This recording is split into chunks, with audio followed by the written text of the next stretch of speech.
के हाथों में मैं दूंगा। धन्यवाद।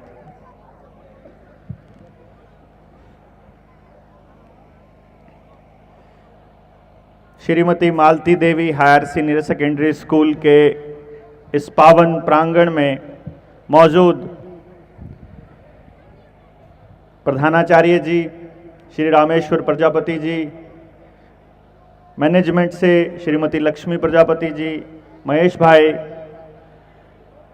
बाबूराम जी, उनके समेत ग्राम प्रधान जी, बाकी गांव के सम्मानित बुजुर्गों, नौजवान साथियों, माताओं, बहनों और प्यारे बच्चों, आप सबके चरणों में इस शानदार कार्यक्रम के आयोजन के लिए मैं सबसे पहले अपना वंदन अर्पित करता हूं, अपना नमन आपको करता हूं।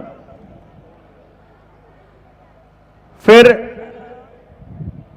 जब हम बात करते हैं बच्चों के बीच और बुजुर्गों के बीच, नौजवानों के बीच, तो सामंजस्य बनाना मेरे लिए भी थोड़ा मुश्किल हो जाता है कि हम कौन से टॉपिक पर बात करें।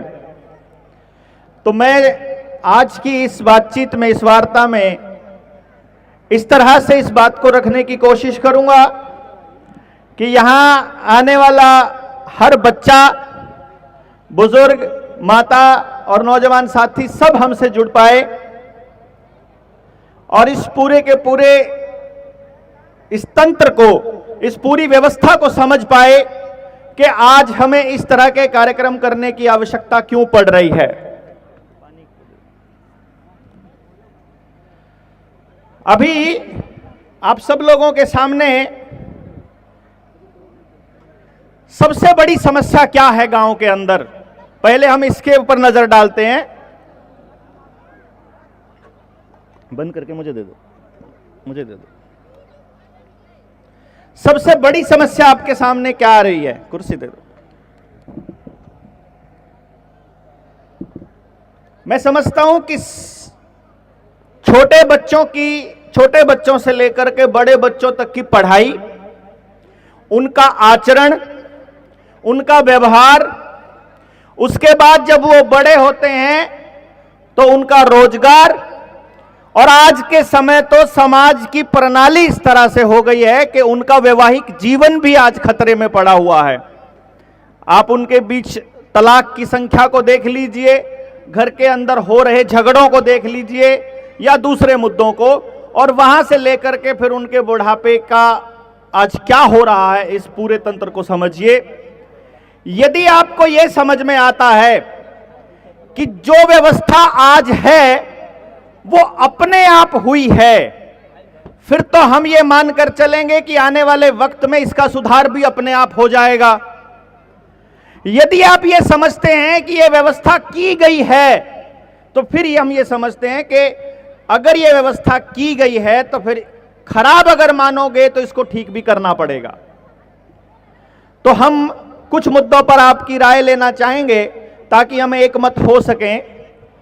आज से ज्यादा नहीं, मैं 30 या 40 साल पहले के भारत या 30 या 40 साल पहले के कुशीनगर या हम इस कठकुइया पुरैनी की इस धरती की ही बात करेंगे। आपके समाज में पहले बीमारियां कम थी या ज्यादा थी? कम थी या ज्यादा थी? कम थी। परिवार कम टूटते थे या ज्यादा टूटते थे? कम टूटते थे। डिप्रेशन, टेंशन कम था या ज्यादा था? कम था। अपराध कम था या ज्यादा था? अपराध भी कम था। नशा कम था या ज्यादा था? नशा भी कम था, अपराध भी कम था, परिवार भी संगठित रहते थे, आपस में भाईचारा ज्यादा था या कम था? वो ज्यादा था, भाईचारा ज्यादा था, परिवार संगठित थे और हम सब लोग बीमार भी नहीं होते थे। कर्जा ज्यादा था कि कम था? कर्जा था ही नहीं। सोना चांदी ज्यादा था कि कम था? ज्यादा था। आपके घर में पशुधन ज्यादा था कि कम था? ज्यादा था। खाने पीने की आइटम ताजा पहले ज्यादा मिलती थी या अब ज्यादा ताजा मिलती है? पहले ज्यादा मिलती थी। अर्थात आज से, अगर मैं आज से 30 साल पहले के भारत को या कुशीनगर को देखूं या अपने कठकुइया पुरैनी को देखूं, तो आज से 30 साल पहले के हालात हमसे बेहतर थे। इस पे आपकी सहमति है? हालात हो गए अब खराब। अब मुझे आपने मुझे यह बताना है, ये हालात अपने आप खराब हुए हैं या किसी ने किए हैं? किसी ने किए हैं। या तो ये राजनेता ने किए, या फिर ये कंपनियों ने किए, या फिर ये बैंकों ने किए, या फिर ये शिक्षा ने किए, या फिर ये सरकारों ने किए। किसी ना किसी ने तो किए हैं। लेकिन इतना पक्का है कि जिस बच्चे की जिंदगी आने वाले समय में बर्बाद हो रही है, उसके मां बाप ने तो नहीं किए। क्यों जी? और यदि उसने किए हैं तो फिर उसको करने के लिए किसी ना किसी ने मजबूर किया है। अब वो उस मजबूरी को यदि आप समझ लेंगे तो आपको यह भी समझ में आ जाएगा कि आज आपका बच्चा आपसे बात करना क्यों नहीं चाहता है, आज आपके समाज में हर घर कर्जे में क्यों है, आज आपके बीच में अवसाद क्यों है और आप बीमार क्यों हैं। यदि आपने ये समझ लिया तो हम इस व्यवस्था को आने वाले समय में सुधार भी पाएंगे, हम इसके अंदर वो बदलाव भी कर पाएंगे जो बदलाव हम इसमें करना चाहते हैं। तो सबसे पहले हम इसको समझना चाहेंगे। शुरुआत करते हैं हम बच्चे की शिक्षा से लेकर के। मेरा यह मानना है कि हम अपने बच्चों को यदि शिक्षा देने चलें और हमारे पास दो विकल्प हों। एक विकल्प है कि बच्चा दिन रात अंग्रेजी की या किसी ऐसे विषय की किताबों को याद करता रहे और रटता रहे, जिसके बाद आखिर में उसके हिस्से में केवल और केवल किसी की नौकरी आनी है, या सरकारी या प्राइवेट। एक तो है ये शिक्षा, और दूसरी शिक्षा है वो जो शिक्षा उसे स्कूल टाइमर, स्कूल के समय में ही उसको जीवन जीना सिखा दे, उसको ये बता दे कि तुम्हें अपने शरीर को स्वस्थ कैसे रखना है, तुम्हें अपने परिवार को संगठित कैसे रखना है, तुमने अपने समाज को संगठित और स्वस्थ कैसे रखना है, तुम्हें अपने आप को कर्ज मुक्त कैसे रखना है, और तुम्हें अपनी समृद्धि किसको समझनी है। आपको पहले वाली शिक्षा चाहिए कि दूसरे वाली चाहिए? कौन सी चाहिए? दूसरे वाली। सबको दूसरे वाली चाहिए, तो पहले वाली क्यों दे रहे हैं भाई? देखो, कमाल की बात यह है कि सबको अपने बच्चे के लिए ऐसी शिक्षा चाहिए जो उन बच्चों को जिंदगी के लिए तैयार करे, लेकिन सभी के सभी अपने बच्चों को वो शिक्षा दे रहे हैं जो किसी कंपनी की नौकरी के लिए तैयार कर रही है। और कंपनी की नौकरी वो गांव में नहीं करेगा, उसको कंपनी की नौकरी करने के लिए शहर जाना पड़ेगा। और आज से पहले आपके गांव का कोई बच्चा यदि गांव छोड़कर शहर चला गया था, वापस नहीं आया है। और उस बच्चे ने, आपके गांव का कोई कलेक्टर बन गया हो, आईआईटी में जाकर के कोई 2 करोड़ का पैकेज लेके बैठा हो, या कोई एसडीएम बन गया हो या तहसीलदार, वो लाखों कमा रहा है कि करोड़ों कमा रहा है। मैंने आज तक एक ऐसा अफसर नहीं देखा जिसने वापस आकर अपने गांव के लिए कुछ किया हो। क्यों जी? यानी कि आप जब तक बच्चे रहेंगे, जब तक आप गांव से बाहर नहीं जा रहे हैं, तब तक तो खाएंगे गांव का, और जब कमाने की बारी आएगी कमा कर दोगे शहर को।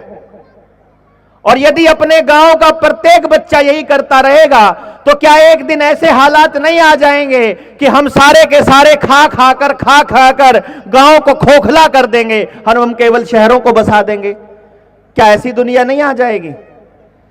तो क्या हम अपने गांवों को बर्बाद करना चाहते हैं?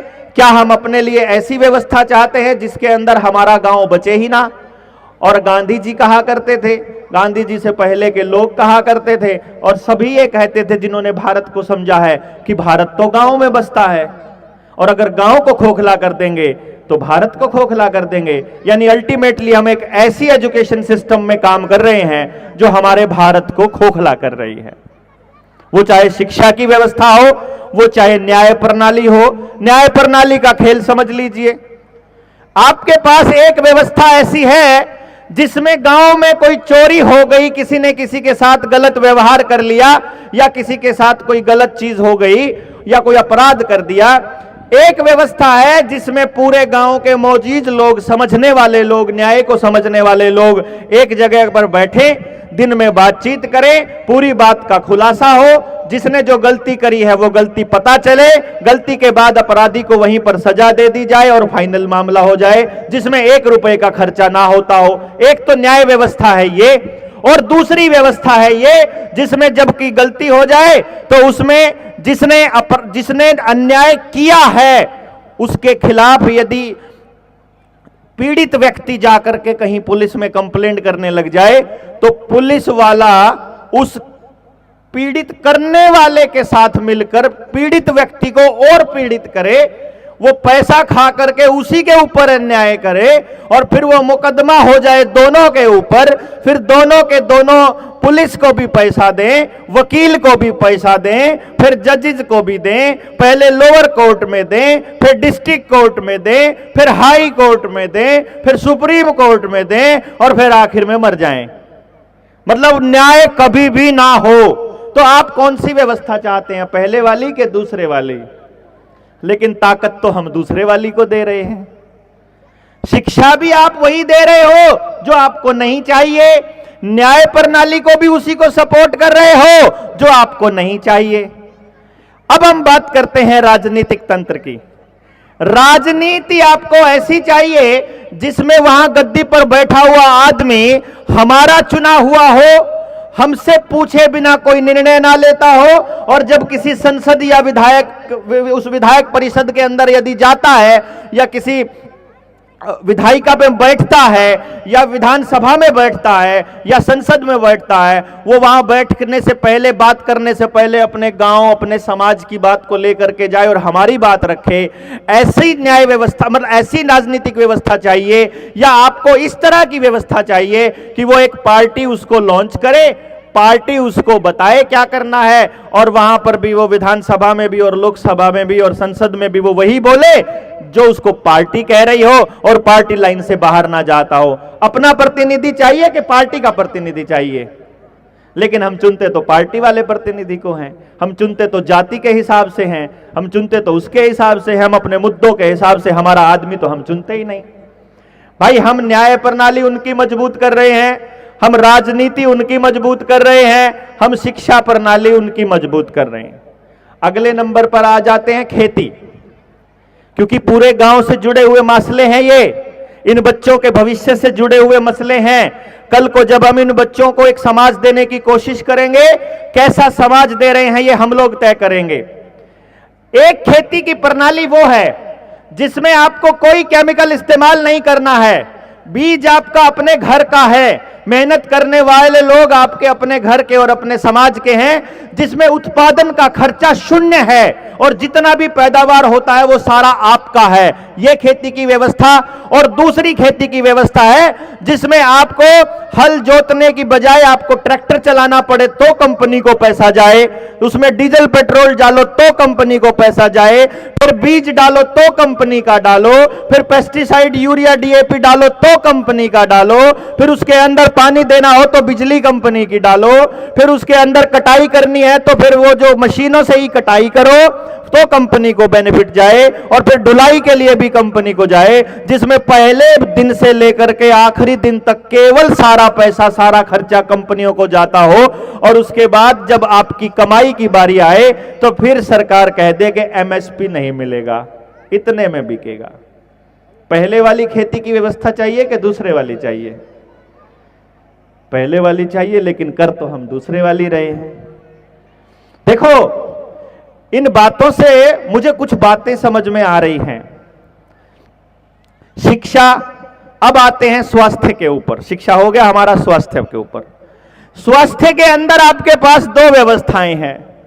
पहली व्यवस्था है कि जब बच्चा स्कूल में पढ़ रहा है, स्कूल के दौरान लड़का लड़की दोनों को यह पूरी तरह से समझा दिया जाए कि यह शरीर रूपी मशीन काम कैसे करती है, ये प्रकृति के साथ कैसे सामंजस्य बनाया जाता है, किस मौसम में क्या खाना है क्या नहीं खाना है, किस तरह का भोजन आपको अपनाना है, किस तरह की दिनचर्या आपको अपनानी है, कैसी ऋतुचर्या आपको अपनानी है, हमें ऐसा जीवन जीना है कि जिसमें हम बीमार ही ना पड़ें, ये वाली व्यवस्था बढ़िया है। जिसमें के अंदर आपको दवाइयों के नाम पर केवल जड़ी बूटियां, पेड़ पौधे और आपकी रसोई में रखा सामान ही काम आ जाए, या आपको वो व्यवस्था चाहिए जिसमें बच्चे के जन्म के समय से पहले उसको इंजेक्शन लगना चालू हो जाए, जन्म के बाद उसको इंजेक्शन लगे, सारी जिंदगी दवाइयां खाता रहे, फिर उसको ब्लड प्रेशर भी हो, शुगर भी हो, हार्ट अटैक भी हो, जोड़ों में दर्द भी हो, पूरी उम्र बीमार पड़ा रहे और सारी जिंदगी उन कंपनियों को, फार्मा कंपनियों को पैसा देता रहे और फिर भी स्वस्थ ना रहे।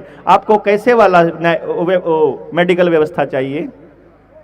पहले वाली चाहिए, लेकिन हम जी तो दूसरे वाली रहे हैं। शिक्षा, स्वास्थ्य, न्याय, राजनीति, खेती, अब आता है धर्म। धर्म के अंदर आपके पास दो ऑप्शंस हैं। पहला ऑप्शन यह है कि मेरा यह धर्म है, यही धर्म सबसे बड़ा है, यही धर्म सबसे अच्छा है, इस धर्म को मानने वाले लोग धरती पर रहने चाहिए, बाकी के लोग इस धरती से निकल जाने चाहिए। एक तो यह व्यवस्था है।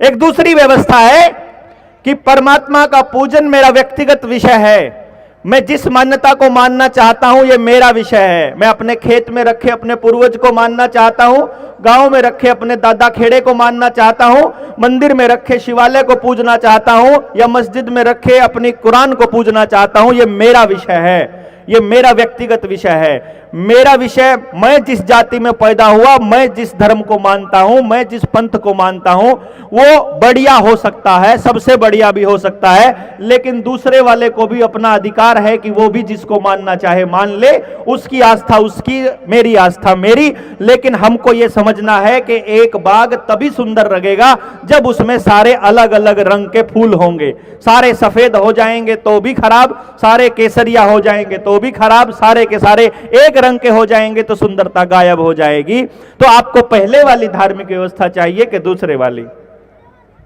दूसरे वाली। तो हम पहले वाली पे काहे लगे पड़े हैं? मेरा कहने का अर्थ यह है, मैं जो बात कह रहा हूं कि शिक्षा, स्वास्थ्य, न्याय, राजनीति, खेती और धर्म, इन छह चीजों के अंदर यदि आप इनको अच्छे से समझने लगोगे तो आपको कब्जा नजर आएगा पूंजीवाद का, आपको कब्जा नजर आएगा कंपनियों का, आपको कब्जा नजर आएगा बाजार का। बाजार, व्यापार और सरकार ये मिल करके हमको कर रहे हैं लाचार। ये बता रहे हैं कि तुमको कैसा खेती करना है, कैसी शिक्षा देनी है, कैसी ड्रेस पहनोगे, कैसे कपड़े पहनोगे, कैसे किताबें पढ़ोगे, किस तरह का जीवन जियोगे। और हम कुछ भी तय नहीं कर रहे, ना अपने बच्चों के लिए, ना अपने परिवार के लिए और ना अपने समाज के लिए। बस आज हम इस विषय पर यदि बात कर लें कि ये बच्चे जितने यहाँ बैठे हैं और आप जितने बड़े लोग यहाँ बैठे हैं, सबको परमात्मा ने जब पैदा किया एक खास तरह का हुनर देकर पैदा किया। आपको कुछ ना कुछ स्पेशल दिया है, और स्पेशल भी इस हिसाब से नहीं दिया है कि यहां आकर के देवेंद्र बल्हारा आपके मंच पर आएगा और आपको बताएगा कि क्या स्पेशल दिया है। असल में जब किसी बच्चे को, जब कोई आत्मा जब आपके कठकुइयां पुरैनी में आएगी, किसी घर में जन्म लेगी, तो यह कुदरत तय करेगी कि उस घर में पैदा होने के बाद उस बच्चे के पास ऐसा दिमाग आएगा जो उस कठकुइया पुरैनी के लिए, उसको और बेहतर बनाने के लिए, उसको और समृद्ध करने के लिए किस किस तरह के दिमागों की आवश्यकता है, वैसे ही दिमाग हमारे यहां पैदा होंगे। यहां जिस चीज की कमी होगी, क्योंकि जो बड़े बुजुर्ग हैं वो अच्छे से जानते हैं मौसम जैसा हो कि आने वाले समय में ज्यादा बरसात होगी या कम बरसात होगी, इसके आधार पर बीमारियां आती हैं शरीरों के अंदर। और जब बीमारियां उस शरीर के उसके हिसाब से आती हैं तो उन बीमारियों के इलाज वाली वनस्पति वहीं पर पैदा होनी शुरू हो जाती है ऑटोमेटिकली। जिस मौसम में जो बीमारी होती है उसका इलाज उसके आसपास वहीं उसी एरिया के अंदर पैदा हो जाता है। वो तो हम राउंड अप जैसी बीमारियां मार मार के, मोनसेंटो जैसी कंपनियों के गुलाम बनकर हम उन खरपतवारों को, हम उन असली दवाइयों को, हम उन आयुर्वेदिक मेडिसिन को खत्म कर लेते हैं अपने हाथों से, दवाइयां छिड़क के। अदरवाइज आपके शरीर में पाने वाली हर बीमारी का इलाज वहां की वनस्पति में होता है, यदि वहां अपना जंगल पैदा हो रहा हो तो। यह बात अगली पीढ़ी तक मुझे लगता है किसी भी विद्यालय के अंदर नहीं पढ़ाई जाता। तो जंगल बचाने का किसी को भी एक ख्याल नहीं आता अगली पीढ़ी को कि हमको अपने जंगल बचाने हैं, हमको अपना पशुधन बचाना है, हमको अपने शरीरों में केमिकल जिसको इंजेक्शन के जरिए बॉडी के अंदर डाला जाता है उसको बचाना है। इस पर भी चर्चा नहीं होती है। आज अगर अपने इस Shri Malti Devi higher secondary school ने यदि इस कार्यक्रम का आयोजन किया है तो मैं ये मानकर चल रहा हूं कि हम लोग इस विषय पर बात करने के लिए मानसिक रूप से तैयार हैं कि भाई आने वाले समय में इस अगली पीढ़ी को तैयार करने के लिए, यदि अपने बच्चों को अपने गांव और अपने समाज के लिए तैयार करने के लिए गांव के अंदर अगर ऐसी व्यवस्था बना दी जाए, शिक्षा व्यवस्था इस तरह की बना दी जाए कि हर बच्चे को विद्यालय के दौरान ही पता चल जाए कि मुझे जीवन में क्या कार्य करना है और उस कार्य को करने के लिए उसे विद्यालय में ही तैयार कर दिया जाए, और 100% रोजगार वाली शिक्षण व्यवस्था यदि पूरा गांव मिलकर बना दिया जाए तो कैसा रहेगा आपके हिसाब से? कैसा रहेगा?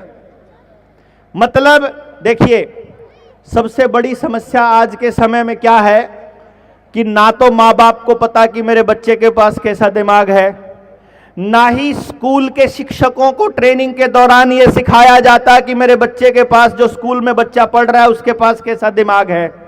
वो खेलने के लिए पैदा हुआ है, कवि बनने के लिए पैदा हुआ है, लेखक बनने के लिए हुआ है, संगीतकार बनने के लिए हुआ है, वो दौड़ने के लिए बना है या बैठने के लिए बना है, वो बोलने के लिए बना है या कंप्यूटर के लिए बना है, वो जासूसी के लिए बना है या खेलने के लिए बना है या लड़ने के लिए बना है। वो जिस काम के लिए बना है उसका दिमाग तय करता है।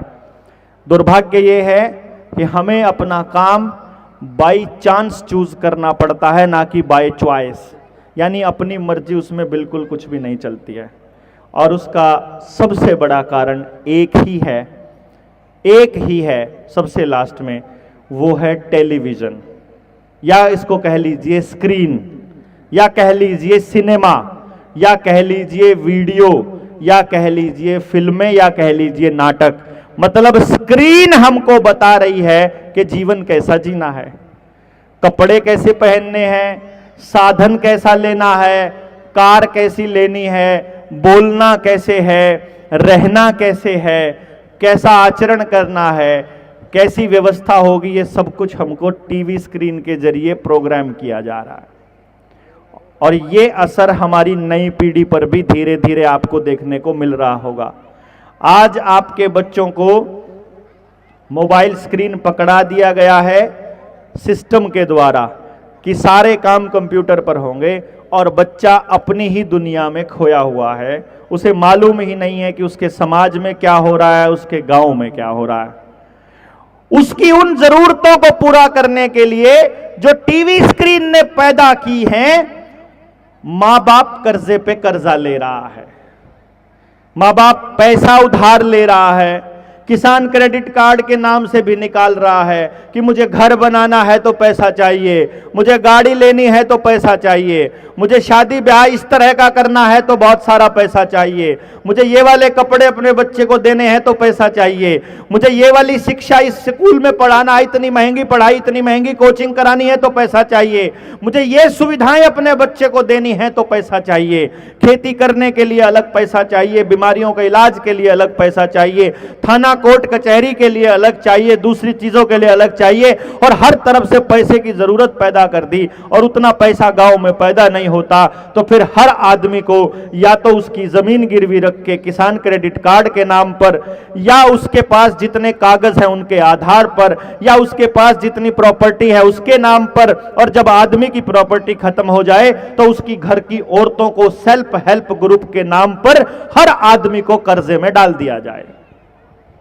यही हो रहा है आपके गांव में, मेरे गांव में, इनके गांव में, इनके गांव में, जो यहां बैठे हैं किसी के गांव में जाकर के देख लीजिए, हर व्यक्ति की जमीन बैंकों के पास गिरवी रखी है, व्यक्तिगत जमीन हर व्यक्ति की, और आपकी फैमिली आईडी बनी हुई है। फैमिली आईडी का मतलब है कि आपने अपने पूरे परिवार की गर्दन उनके हाथ में पकड़ा दी। अपार आईडी का मतलब है आपने अपने बच्चे की गर्दन उनके हाथ में पकड़ा दी। हेल्थ आईडी हो या आधार कार्ड हो, उसका मतलब है आपने अपनी गर्दन उनके हाथ में पकड़ा दी। वो आपको दिन रात आपकी सारी आईडीज बनाने पे लगे हैं, वो आपके सारे डॉक्यूमेंट इकट्ठे करने पर लगे हैं। इसके बैंक के कागज, इसके घर के कागज, इसकी खेत की जमीन के कागज, इसकी गाड़ी के कागज, इसका ड्राइविंग लाइसेंस, इसका गैस का कनेक्शन, इसका पानी का कनेक्शन, इसका बिजली का कनेक्शन, इसके और जितने कनेक्शन, इसके परिवार के कनेक्शन, इसके सारा जो pan number, ITR number, factory के नंबर, डंगरों के भी नंबर, और सब चीजों के नंबर लेकर के एक नंबर के साथ जोड़ दिए। अभी आपको लालच दे रहे हैं कि आपका गरीबी राशन कार्ड बनेगा तो ये कागज दो, आपने दे दिया। जब पूरी फैमिली के जुड़ गए तो चिट्ठी आ जाएगी कि आपके परिवार में एक आदमी के नाम पर गाड़ी है, इसलिए आपका येलो कार्ड काट दिया जा रहा है, इसलिए आपको ये वाली सुविधा नहीं मिलेगी। आपकी फैमिली में ये हो रहा है इसलिए आपको ये नहीं मिलेगा। आपकी फैमिली का एक आदमी देवेंद्र बलारा की सभा में गया था इसलिए तुम्हारी सर्विसेज काट दी गई हैं। तुम्हारा एक आदमी किसान आंदोलन को सपोर्ट करने गया था इसलिए काट दिया गया है। तुमने कर्जे की एक किस्त नहीं भरी थी इसलिए सारी सर्विस काट दी गई है, इसलिए तुम्हारी बिजली काट दी गई है, इसलिए तुम्हारा पानी काट दिया गया है, इसलिए तुम्हारा ये सुविधा काट दी गई है। पहले वो आपको सुविधा दे रहे हैं, फिर आपसे उस सुविधा के नाम पर जानकारी ले रहे हैं। जब सारी जानकारी मिल रही है तो आपकी सुविधा काट रहे हैं और आपको वैसा करने के लिए मजबूर कर रहे हैं जैसा वो चाहते हैं, ना कि वैसा करने के लिए तैयार कर रहे हैं जैसा आप चाहते हो। अब इस पूरे खेल को समझना है यदि आपको, तो पूरा सिस्टम समझना पड़ेगा कि सरकार को पैसा दे रहा है बाजार, बाजार के पास पैसा आता है व्यापार से। और जैसे मैंने आपको बताया, शिक्षा, स्वास्थ्य, न्याय, राजनीति और खेती और धर्म को बना दिया उन्होंने व्यापार। इस व्यापार से वो पैसा खींच रहे हैं, बाजार का पैसा पार्टियों को मिल रहा है, और पार्टियों में जो नेता हैं उनको फंडिंग जब बाजार से मिलेगी तो बनने के बाद में, सरकार बनने के बाद वो काम बाजार का करेंगे कि आपका करेंगे? सीधी सी बात है, जिसने उनको फंडिंग दिया, जिन्होंने उनको ताकत दी, जिन्होंने जीतने के लिए सारी सुविधाएं दी, उन्हीं का तो काम करेंगे। तो इसीलिए आपको यह समझना पड़ेगा कि आपके घर में कोई वैद्य बन गया फ्री में तो वो इलाज फ्री में कर सकता है, लेकिन यदि उसको डॉक्टर बनने के लिए, एमबीबीएस करने के लिए 1 करोड़ रुपया खर्च करना पड़ जाए और बाहर आकर के उसे डॉक्टरी करने के लिए अपना अस्पताल खोलना पड़ जाए, उस अस्पताल की किस्तें चुकाने के लिए वो तो रोज लक्ष्मी के आगे पूजा करेगा, सुबह सुबह वो यही तो दुआ मांगेगा ना कि हे भगवान, पूरे गांव को बीमारी आ जाए, सभी के सभी हार्ट अटैक हो जाए, सबकी लीवर खराब हो, सबका किडनी खराब हो, सबके घुटने खराब हो, सभी के सभी ढेर सारी बीमारियों से घुसे रहें, किसी को बीपी हो जाए, किसी को शुगर हो जाए, यही तो दुआ मांगेंगे ना। वो नहीं समझ रहे? अगर उनकी व्यवस्था आपके बीमार रहने से चलेगी तो वो आपको बीमार रखेंगे, उनकी व्यवस्था आपको अनपढ़ रखने से चलेगी तो वो आपको अनपढ़ रखेंगे, उनकी व्यवस्था आपको गुलाम रखने से चलेगी तो वो आपको गुलाम रखेंगे। और सबसे बढ़िया टाइप की गुलामी एक ही है कि गुलाम को पता ही ना लगने दो कि तुम गुलाम हो, है कि नहीं? अच्छा तो है, सुविधा मिल रही है, यही तो कहते हैं ना। अभी क्या है, मुझे किसी ने कहा देखो कितनी सारी सड़कें बन गई हैं। मैंने कहा सड़कों से करना क्या है? बोले सड़क नहीं होती तो दिल्ली से कुशीनगर सड़क से कैसे आते तुम गाड़ी से, अगर ये टेक्नोलॉजी ना होती। मैंने कहा ये नाश नहीं हो रहा होता, सारे आदमी कर्जे में नहीं होते, मुझे अपने घर से निकलने की जरूरत ही क्या पड़ती है? नहीं समझे भाई? अगर आपके गांव में आपका बच्चा पढ़ रहा है, गांव में पढ़ने की व्यवस्था हो जाए, गांव के पास हजारों एकड़ जमीन है और कोई भी इंडस्ट्री, कोई भी उद्योग धंधा, कोई भी व्यापार बिना धरती के नहीं होता। कपड़ा चाहिए कॉटन से आता है, कॉटन कहां होती है? जमीन में। चमड़ा चाहिए डंगर से आता है, डंगर कहां से खाता है? जंगल से, जमीन से। आप जूता चाहिए, कपड़ा चाहिए, खाने को चाहिए, पहनने को चाहिए, पीने को चाहिए, ओढ़ने को चाहिए, जो चाहिए ये सब जमीन से आता है ना। एक भी इंडस्ट्री, लोहा हो, सोना हो, अभ्रक हो, तांबा हो, एल्यूमिनियम हो, चांदी हो, कुछ भी हो, एक भी इंडस्ट्री ऐसी नहीं है जो जमीन से नहीं आती है। तो गांव है, गांव के पास लोग हैं, लोगों के पास जमीन है, जमीन से जुड़ा हुआ कितना काम हमारे पास अवेलेबल है, बस हम गांव वालों को यही नहीं पता है। हम गांव वालों को यह नहीं पता है कि यदि गांव वाले अपनी व्यवस्था को खुद संभालने लग जाएं, हमको किसी के कागज की, किसी के आधार कार्ड की, किसी के ड्राइविंग लाइसेंस की, किसी के कर्जे की आवश्यकता नहीं है। हमारा देश, यदि हम बात करें, हमने एक किताब लिखी थी, घनश्याम वर्मा जी ने लिखी थी असल में, तो हमें उनका सहलेखक बनने का अवसर प्राप्त हुआ। उस किताब में जो हमारा सहयोग था वो हमने जब उसको किया और हमने उस किताब को, उनके उस लेख को पढ़ा और पूरे इतिहास को समझने की जब कोशिश की तो हमें पता चला कि और तरह की, हमको तो पढ़ाया गया था कि भारत गरीब था, हमको तो पढ़ाया गया कि भारत के अंदर तो कुछ भी नहीं पैदावार होती थी। हमने देखा कि सन 1600 में जब कहते हैं कि ईस्ट इंडिया कंपनी भारत में आई है, उससे 100 साल पहले भारत 24.4% पूरी दुनिया की जीडीपी का 24.4% हिस्से के साथ पहले नंबर पर है पूरी दुनिया में भारत, सन 1500 में। यानी अगर आज हम 2025 की बात करें तो मात्र 500-600 साल पहले की बात कर रहा हूं मैं, हम पूरी दुनिया में पहले नंबर पर।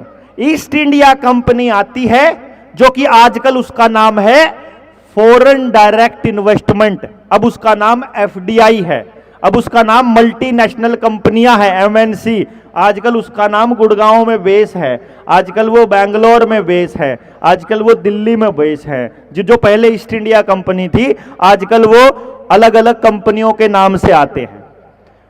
उस वक्त जब मैं बात कर रहा हूं, ईस्ट इंडिया कंपनी के आने से पहले नंबर पर है, और जब 1600 में ईस्ट इंडिया कंपनी आ चुकी है तो 1700 में भारत दूसरे नंबर पर आ चुका है, पहले नंबर पर चाइना है। और जिस टाइम पर 1600 ईस्वी में इंग्लैंड की ईस्ट इंडिया कंपनी भारत में आती है, उस वक्त टॉप के 15 देशों में इंग्लैंड कहीं नहीं है। और जैसे जैसे आजाद होने की तरफ बढ़ते हैं और जब हम 1947 की तरफ पहुंचते हैं, जब हमें यह बताया गया है कि हम आजाद हुए थे, उसको कहते हैं, वो आजादी का नाम देते हैं, उस वक्त इंग्लैंड तीसरे नंबर पर आ चुका है और भारत उन 15 में कहीं नहीं, नीचे जा चुका है। समझ रहे हैं बात को आप? यानी कि हम पहले नंबर से नीचे आ रहे हैं और वो कहीं नहीं से ऊपर आ रहे हैं।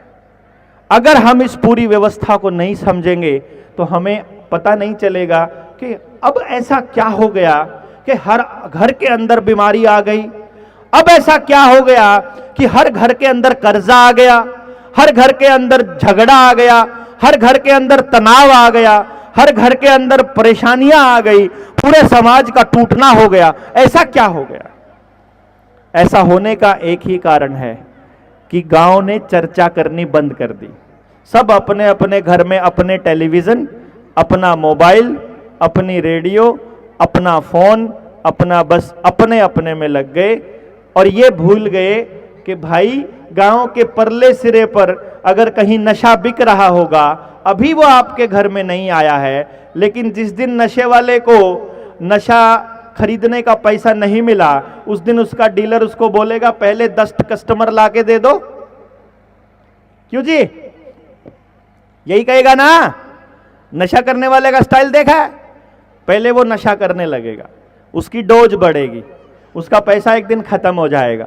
घर में जो सामान बेच सकता था, जिससे उधार मांग सकता था, उधारी मांगने वाला प्रोसेस खत्म हो जाएगा, उधार देना बंद कर देगा। अब वो नशे वाले से उधार मांगेगा, वो उसको उधार में भी दे देगा।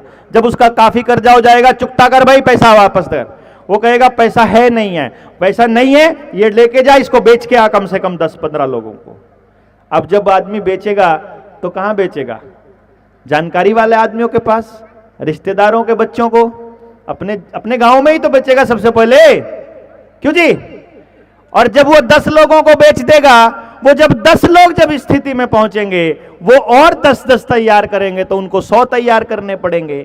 और जब ये 100 लोग एक 10-10 कस्टमर चाहिएगा, तो इनको फिर हर आदमी को नशा देना पड़ेगा ना। नहीं समझ रहे बात? समझ गए ना? यानी गांव के आखिरी सिरे पर यदि कोई बच्चा नशेड़ी हो चुका है, तो सारे गांव को चौकन्ना हो जाना चाहिए, बैठ जाना चाहिए बात करने के लिए। ऐसा क्या हुआ कि उसे नशा करना पड़ा? ऐसा क्या था? कैसे वो नशे के करीब गया? किस तरह से वो संपर्क में आया? उसको नशा दिया किसने? उस टाइम पर ये तंत्र क्या कर रहा था? तब आपको पता चलेगा कि आपके गांव के आसपास यदि कोई चौकी लग गई है, पुलिस चौकी, तो उस पुलिस चौकी का काम ही उन नशेड़ियों की रक्षा करना है। वो आपको कहेंगे आप कुछ नहीं कह सकते जी, कंप्लेंट लिखो। वो कंप्लेंट लिखेंगे, वो उनको उठा के ले जाएंगे, अगले दिन बरी कर देंगे, बोलेंगे हम क्या करें, विधायक जी का फोन आ गया, क्योंकि विधायक जी तो नशा बेचने वालों के साथ ही है। क्यों जी? मतलब अपराधियों के लिए विधायक का, सांसद का, मुख्यमंत्री का या मंत्री जी का फोन आएगा। गरीब आदमी की सच्चाई की रक्षा करने के लिए मंत्रियों के फोन कभी नहीं जाते हैं। अर्थात हम लोगों को तो अपनी व्यवस्था के लिए खुद से ही बात करनी पड़ेगी। क्यों जी? करनी पड़ेगी नहीं करनी पड़ेगी? तो एक बात बताइए मुझे गांव वालों, सिर्फ एक बात बताइए, आपकी जितनी भी समस्याएं हैं, उन समस्याओं में सबसे बड़ी समस्या मैं ये मानता हूं कि आपकी देनदारी है, कि हमें पैसा देना है बैंकों का खूब सारा, और भाईचारे का भी देना है। अगर हम ये कहें कि भाई आपके बैंकों की जितनी देनदारी है, उसकी जिम्मेदारी यदि हम ले लें कि आपकी देनदारी की जिम्मेदारी हमारी, उसके बदले में आप अपने गांव में अपने बच्चों के लिए अपनी व्यवस्था बनाने का काम चालू कर दोगे, तो क्या किया जा सकता है?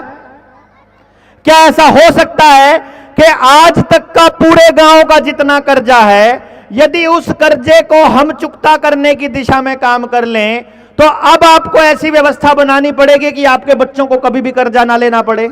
यह हो सकता है? यह किताब है वो जिसकी मैं बात कर रहा था। इस किताब का शीर्षक है रुपया मूल्य का मापक या शोषण का साधन। इस किताब के अंदर आरबीआई ने, वित्त मंत्रालय ने, केंद्र सरकार ने और सारी की सारी संस्थाओं ने, वित्तीय संस्थाओं ने यह लिख करके दे दिया है कि जो कर्जा आपको दिया गया है वो है ही नहीं कहीं पे।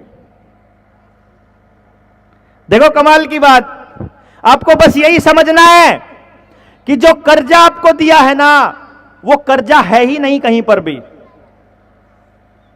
इसका एक उदाहरण समझाते हैं। सेल्फ हेल्प ग्रुप, जितना भी ये समूह सहायता वाला जो ग्रुप होता है ना, ये लोन देते हैं। इस लोन की किस्त पहले महीने में होती थी, आजकल हफ्ते में आती है। आने वाले समय में ये हर रोज होनी शुरू होगी। एक हफ्ते में, और आमतौर पे ये सेल्फ हेल्प ग्रुप वाले लोन किसको दिया जाता है? महिलाओं को दिया जाता है। महिलाएं उस पैसे का खर्च कैसे करती हैं?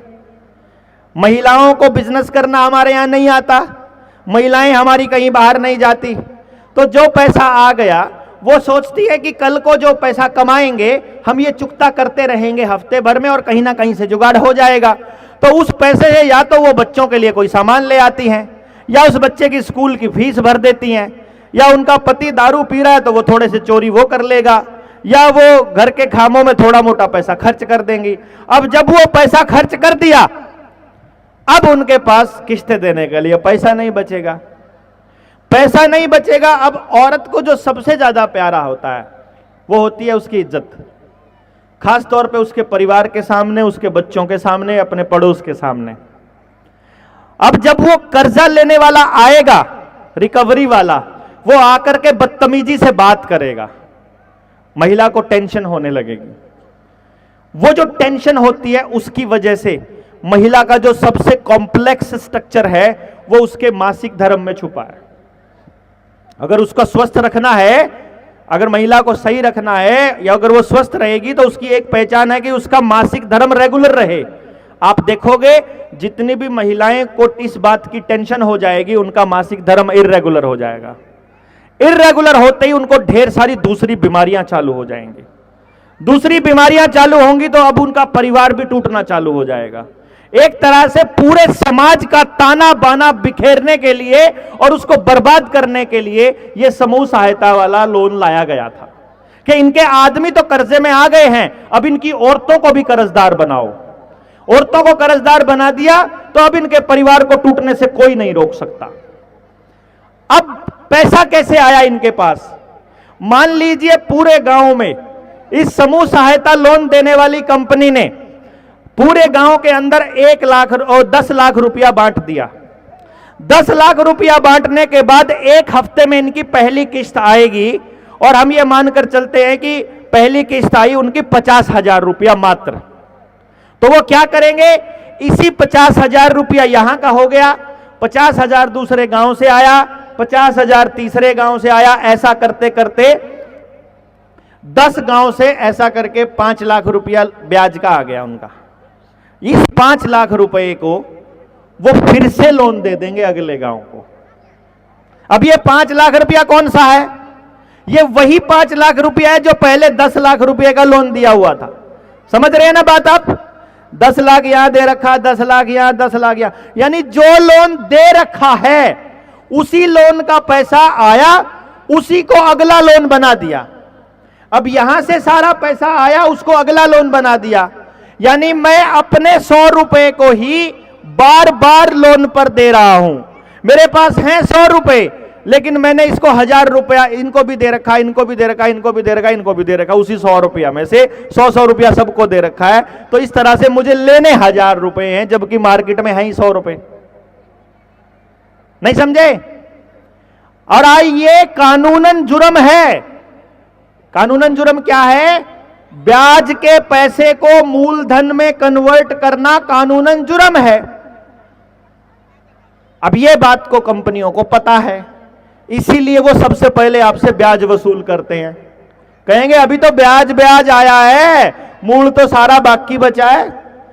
किसी ने घर के लिए लोन लिया था 30 लाख रुपए का, 6 साल हो गए हैं पे करते हुए, आज भी वो 30 लाख ही पड़ा है, उसका 1 भी रुपया कम नहीं हुआ।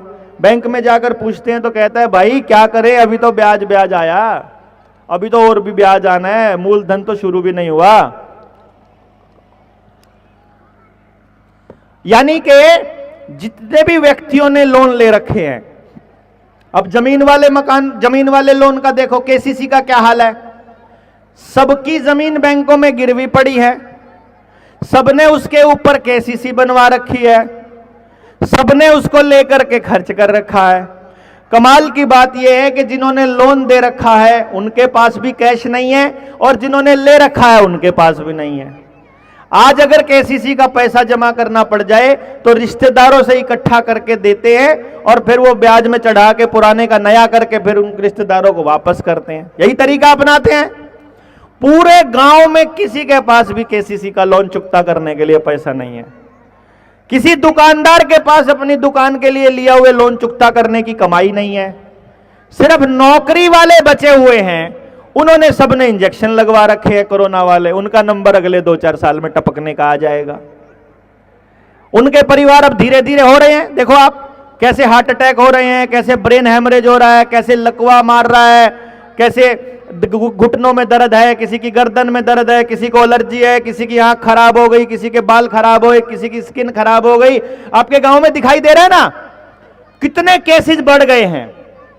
तो जिन्होंने नौकरी के चक्कर में, डर के चक्कर में और लालच के चक्कर में, और बहुत से लोगों ने तो पार्टियों के चक्कर में कि उनके वाला नेता बोल रहा है, राहुल वाले राहुल की बात पे पड़े हुए थे, मोदी वाले मोदी की बात पे लगे थे, योगी वाले योगी की, भाई योगी ने कह दिया है तो लगवाएंगे तो लगवाएंगे तो लगवाओ, अब लगो लाइन में। अब अस्पतालों की लाइन में लगे पड़े सारे के सारे, टोटली सारा का सारा गांव। क्यों जी, ऐसा ही है कि नहीं? यानी हर घर में बीमारी भी इन्होंने दे दी, हर घर में कर्जा भी इन्होंने दे दिया, हर घर में मोबाइल भी इन्होंने दे दिया, और अब आपकी बर्बादी की वेट कर रहे हैं, ये इंतजार कर रहे हैं कि एक बार पूरा गांव आपस में लूट खसोट पे आ जाए, फिर देखेंगे हम सबको, फिर ये आपके ऊपर लट पेलेंगे। किस्तें नहीं दोगे तो गांव की लाइट काट देंगे। गांव वाले जाएंगे तो कहेंगे कि भाई तुम लाइट क्यों काट दी, मतलब उन्होंने ना 3 तुम्हारे गांव के अंदर ऐसे समूह सहायता ग्रुप है, वो लोन नहीं दे रहे हैं, तो सारा गांव जाके उनके पीछे पड़ेगा कि तुम लोन की किस्तें क्यों नहीं देते हो, लिया क्यों था अगर तुम चुकता नहीं कर सकते। अब चुकता हो ही नहीं पाएगा, हो ही नहीं पाएगा, मैं आपको बता रहा हूं। कारण क्या है इसको समझना है बस हम सब लोगों को, और तब हमको पूरा का पूरा देश आजाद भी करना है इस जाल से। मेरे पास यदि 1 लाख रुपया है तो मुझे सिर्फ यह बताइए कि मैं 1 लाख रुपए से कितना लोन दे सकता हूं ज्यादा से ज्यादा, बताइए। मेरे पास 1 लाख रुपया है, आप सब लोग लोन लेने के लिए आते हो, तो मैं ज्यादा से ज्यादा कितना लोन दे सकता हूं आपको? 1 लाख ना, ज्यादा से ज्यादा, इससे ऊपर मैं आपको लोन नहीं दे सकता। भारत सरकार ने, मतलब केंद्र सरकार ने, भारत सरकार तो कुछ और होती है, केंद्र सरकार ने या आरबीआई ने टोटल नोट जो छापे हैं अभी तक वो है 34 लाख करोड़ के। तो ज्यादा से ज्यादा कर्जा कितना दे सकता है बैंक, है कि नहीं भाई? जो नोट होगा वही तो वापस आएगा ना बैंक के पास। ज्यादा से ज्यादा कर्जा कितना हो सकता है? टोटल लोन कितना मालूम है? लगभग 215 लाख करोड़। यानी कि रिजर्व बैंक के पास 34 रुपए हैं और उसने 215 रुपए लोन पे दे रखे हैं। यानी वो सबको अगर बोल दे कि मुझे लोन चुकता करो, एक आदमी के पास पूरा नहीं है, उन्होंने उधार लेके दे दिए, फिर दूसरे से उधार लेके दे दिए, तो टोटल पैसा कितना जाएगा वापस? 34 लाख करोड़। तो जो बाकी का पैसा चुकता नहीं हुआ, उनकी मकान, दुकान, ट्रैक्टर, गाड़ी, मोटरसाइकिल, जमीन या कुछ भी सामान, वो नीलाम होना तय हो गया। तो 215 में से 34 घटाओ, कितना बचेगा? कितना बन गया? 180 के करीब हो गया, 179 है ना। 180 लाख करोड़ रुपए की प्रॉपर्टी का नीलाम होना तय है, यदि आज की सिचुएशन मान लें तो। इसका मतलब वो नंबर किसी का भी आएगा। पूरे गांव में से 90% लोगों की प्रॉपर्टी का नीलाम होना तय है। कारण क्या है? आपने अभी अभी ताजा ताजा लोन अगर किसी ने लिया है, तो आपको अगर लोन की किस्तें चुकता करते हुए 5-6 महीने हो चुके हैं, तो 5-6 महीनों के अंदर अंदर बैंक वालों का दोबारा फोन आ जाएगा, आप किस्तें अच्छे से पे कर रहे हो, आपको टॉप अप मिल सकता है, बिना डॉक्यूमेंट, बिना सिग्नेचर करे और लोन मिल जाएगा। आप बोलोगे यार फ्री में मिल रहा है, ले लेते हैं, कहीं धंधा कर लेंगे, कुछ कर लेंगे। लेके हमने बाइक ले लिया, कार ले ली। अब बाइक या कार कमा के तो देगी नहीं, वो तो और खर्चा कराएगी उल्टा, तो वो पैसा कमाई में तो आएगा नहीं, वो तो खर्चे में हो गया। फिर भी हम ले दे के थोड़ी किस्तें देंगे और 5-6 महीने किस्तें दे रहे होंगे, तो फिर से फोन आएगा, अभी टॉप अप एक और मिल सकता है 50,000 का, 90,000, ऐसा करके। एक दिन ऐसा आएगा जब आप किस्तें चुकता नहीं कर पाओगे। उस दिन वो आपसे पूछेंगे, दे नहीं सकते थे तो लिया क्यों था? है कि नहीं? ये हो रहा है। तो यानी सबको उस पोजीशन पर लेकर जाना है जहां वो चुकता ना कर पाए, और जब वो चुकता ना कर पाए तो उनके प्रॉपर्टी को नीलाम किया जा सके। अब दो बात और समझनी है आपको, ये लोन आया कहां से? अगर 34 लाख करोड़ रुपए हैं तो 215 लाख करोड़ का लोन दिया कैसे? ये लोन बैंक ऐसे देता है, इसको समझिएगा, अच्छे से समझो। ये है 34 लाख करोड़, तो बैंक के पास, हम 34 लाख करोड़ थोड़ा बड़ा नंबर है, हम थोड़ा छोटे से ले लेते हैं, छोटे वाले आंकड़े से ले लेते हैं। हम 1 लाख को हम आसानी से समझ पाएंगे। बैंक के पास मान लेते हैं 1 लाख रुपया रखा है और हमें बैंक से 60,000 रुपए का लोन लेना है। हम बैंक मैनेजर के पास जाएंगे कि भैया हमको 60,000 का लोन चाहिए, तो बैंक मैनेजर सबसे पहले पूछेगा किस काम के लिए चाहिए? आप बोलोगे जी मुझे बाइक खरीदनी है, कार खरीदनी है, या फिर मुझे अपने घर की मरम्मत करनी है। तो बोलेगा घर की कीमत क्या है, कागज दिखाओ। घर के कागज देखे तो बैंक क्या बोलता है कि जितना लोन आपको चाहिए, अगर 60,000 रुपए का लोन चाहिए तो कम से कम 80,000 रुपया प्रॉपर्टी की कीमत होनी चाहिए जो उसके पास गिरवी रखनी है। ऐसा ही होता है ना, 80,000 की प्रॉपर्टी पे वो 60,000 का लोन देता है। तो अब वो आपसे 80,000 की प्रॉपर्टी गिरवी रख लेगा। अभी बैंक के पास कितना पैसा आ गया टोटल, मतलब प्रॉपर्टी कितने की हो गई? 1,80,000 की प्रॉपर्टी हो गई ना? क्यों जी? 1 लाख की प्रॉपर्टी पहले थी, 80,000 आपसे गिरवी रख लिया। अब आपको जो कर्जा देना है इस 1,80,000 में से ही देना है ना, 60,000 रुपया। समझ रहे हो कि नहीं मेरी बात? अगर बैंक ने कर्जा देना है तो इस 1,80,000 में से देगा, लेकिन बैंक इसमें से नहीं देता। बैंक क्या करता है? कंप्यूटर खोलता है, कंप्यूटर में हवा में एक क्रेडिट अकाउंट बनाता है। उस क्रेडिट अकाउंट, आपके नाम का क्रेडिट अकाउंट बनता है, ऐसे ही हवा में बन के उसमें लिख दिया जाता है लो 80,000, एवं लिख दिया जाता है, कोई प्रॉपर्टी नहीं, और उस 80,000 को आपके खाते में ट्रांसफर कर दिया जाता है। यानी वो 1,80,000 रुपया बैंक के पास सेफ है, वो तो वापस देना ही नहीं है आपको। वो प्रॉपर्टी तो अब आपकी वापस आएगी नहीं, जो एक बार गिरवी चली गई वो नहीं आएगी। आपने सोने पे ले रखा है, किसी पे भी ले रखा है, वो वापस नहीं आएगी, गारंटी है, क्योंकि वो आपको लोन पर लोन देते जाएंगे। अब तो वो जो डिजिट आपको दी है ना, आपको हवा का पैसा बना के दे दिया, और अब आप उस पैसे को, हवा वाले पैसे को चुकता करने के लिए कभी बकरी बेचोगे, कभी भैंस बेचोगे, कभी गाय बेचोगे, कभी दिहाड़ी करोगे, कभी अनाज बेचोगे, कभी मकान बेचोगे, कभी सोना बेचोगे, कभी चांदी बेचोगे, कभी अपना कुछ बेचोगे, कभी कुछ बेचोगे, लेकिन वो हवा के पैसे के बदले असली पैसा कमा कमा के देते रहेंगे। ये पूरे देश की जनता के साथ हो रहा है। ये हमने इस किताब के अंदर अच्छी तरह से एक्सप्लेन करके लिखा है।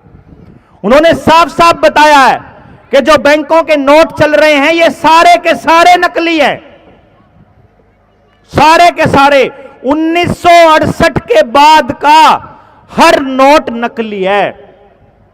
और अगर आपको इसकी टेस्टिंग करनी है तो आपको सिर्फ एक काम करना है, सारे जने जाओ अपने बैंक में और एक 10 रुपए का नोट, 10 रुपए का, 10 रुपए तो कोई ज्यादा नहीं होते, जिसके पास 10 रुपए आसानी से हो 10 रुपए, जिसके पास 100 रुपए आसानी से हो 100 रुपए, जिसके पास 500 का एक नोट आसानी से हो जाए 500 रुपए, जिसके पास जितना पैसा आसानी से हो जाए उतना पैसा जाकर बैंक के अंदर जमा करो। 500 का नोट दे रहा हूं, साथ में एक चिट्ठी लिखो, to the RBI governor through proper channel, मतलब हम दे रहे हैं गवर्नर के नाम पे, मैनेजर को दे रहे हैं।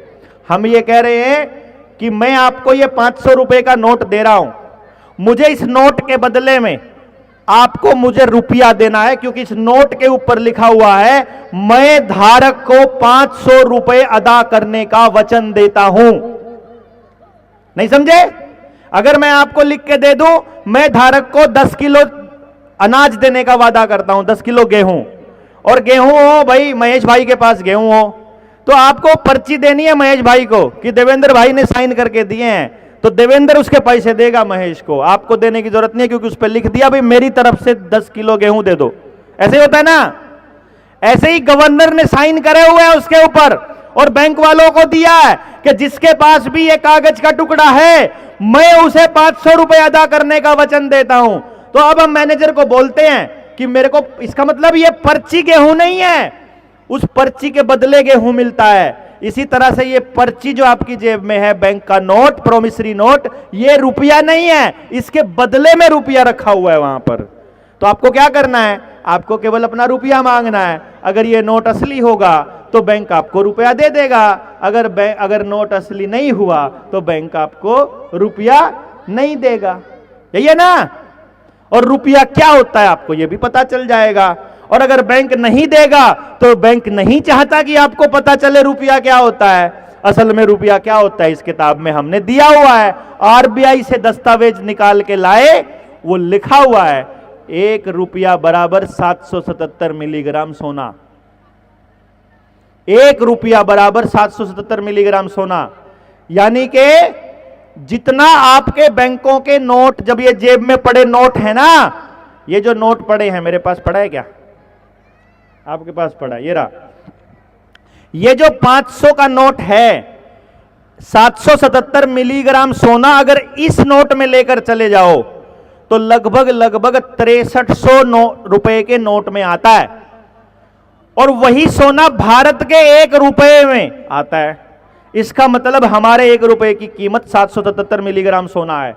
इसके आधार पर हमने हजारों लोगों के आवेदन लगाए हैं जिनका जवाब बैंक नहीं दे रहा है। इसकी वजह से हजारों करोड़ रुपए की प्रॉपर्टी की नीलामी भी रुकी, बैंक वालों की गुंडागर्दी भी रुकी, और बैंक वालों ने यह ड्रामा भी बंद कर दिया कि वो आकर के गांव में आकर परेशान करना चालू कर दे। ये काम तब होगा जब उस आदमी के साथ जिसने लोन लिया हुआ है वो आदमी खड़ा होगा जिसने लोन नहीं लिया हुआ है। जो लोन चुकता कर पा रहा है, हम उसको नहीं कहते कि तुम लोन चुकता ना करो, कभी नहीं कहते। लेकिन जिसको यह समझ में आ गया कि जो लोन आपको दिया गया है उसके बदले में बैंक आपसे 6000 गुना की ठगी कर रहे हैं, हवा में दिए पैसे के बदले आप अपनी कमाई दे रहे हो, लुट रहे हो, सारा देश लुट चुका है। ऐसा कैसे हो सकता है कि सबके सब कर्जे में आ जाएं? ऐसा कैसे हो सकता है कि सबके सब बीमार हो जाए? अरे कोई 1-2 आदमी पूरे गांव में बीमार हो जाए तो मान सकते हैं, किसी 1-2 आदमी को हार्ट अटैक होता है 5-6 महीने में एक बार तो हो सकता है। रोज की रोज एक आदमी मरे, रोज की रोज कहीं कहीं लाशें उठें, रोज की रोज अस्पतालों में पैसा पूजे, रोज की रोज आपकी प्रॉपर्टी नीलाम हो, यह इत्तेफाक नहीं हो सकता साहब। ये प्लानिंग है किसी ना किसी की, और ये काम सरकारों से मिलकर किया जा रहा है। नहीं किया जा रहा है क्या? किया जा रहा है ना। और इसको न्यायालय में लड़ा भी है, लड़ा भी गया है। अभी भी हम लोगों ने बुलंदशहर में 4 केस एडमिट करवाए हैं लोअर कोर्ट में, जहां हमने 6 लाख रुपए की जो लोन राशि थी, बल्कि वो लोन तो 6 करोड़ रुपए का था, उसको चुकता किया 10,000 रुपए के वैध रुपए में। और अब बैंकों से जो हमने किस्तें दी हुई थी वापस रिकवरी का केस डाला है। लगभग 7,000 करोड़ रुपया बैंकों ने देना है हमको, ये वाला जिसको नोट कहते हैं। अब बैंक फंस गए हैं वहां कोर्ट में। आपके बीच में मऊ से अजय बैठा हुआ है, ये ऑलरेडी कोर्ट में मुकदमा लड़के आ चुका है और अपने सारे के सारे इसके एरिया में इसके खिलाफ बोलने वाला कोई आदमी नहीं है। ये आपको अपना एक्सपीरियंस भी बता देगा। दिखाओ एक बार शक्ल सबको, यहीं आ जाइए, बल्कि आइए, और आपको अपना एक्सपीरियंस ये बता देगा कि जब जज के सामने इसका केस गया तो क्या हुआ था और आज इसके पूरे के पूरे क्षेत्र में बैंक वालों की, रिकवरी वालों की क्या हालत है। बताओ सबको। जय हिंद, जय सुभाष। जनता सरकार मोर्चा जिंदाबाद जिंदाबाद। देखिए, हमारे माता पिता भी बैठे हुए हैं यहाँ और हमारे भाई बहन भी बैठे हुए हैं, और मैं यही चाहता हूँ कि सब लोग अपने अपने हक की लड़ाई, अपना हक जाने और लड़ें। और इसमें लड़ाई देखा जाए तो लड़ाई कोई नहीं है, हक की मांग है। मैं अपना बहुत कम समय में बता रहा हूँ क्योंकि समय भी बहुत कम है।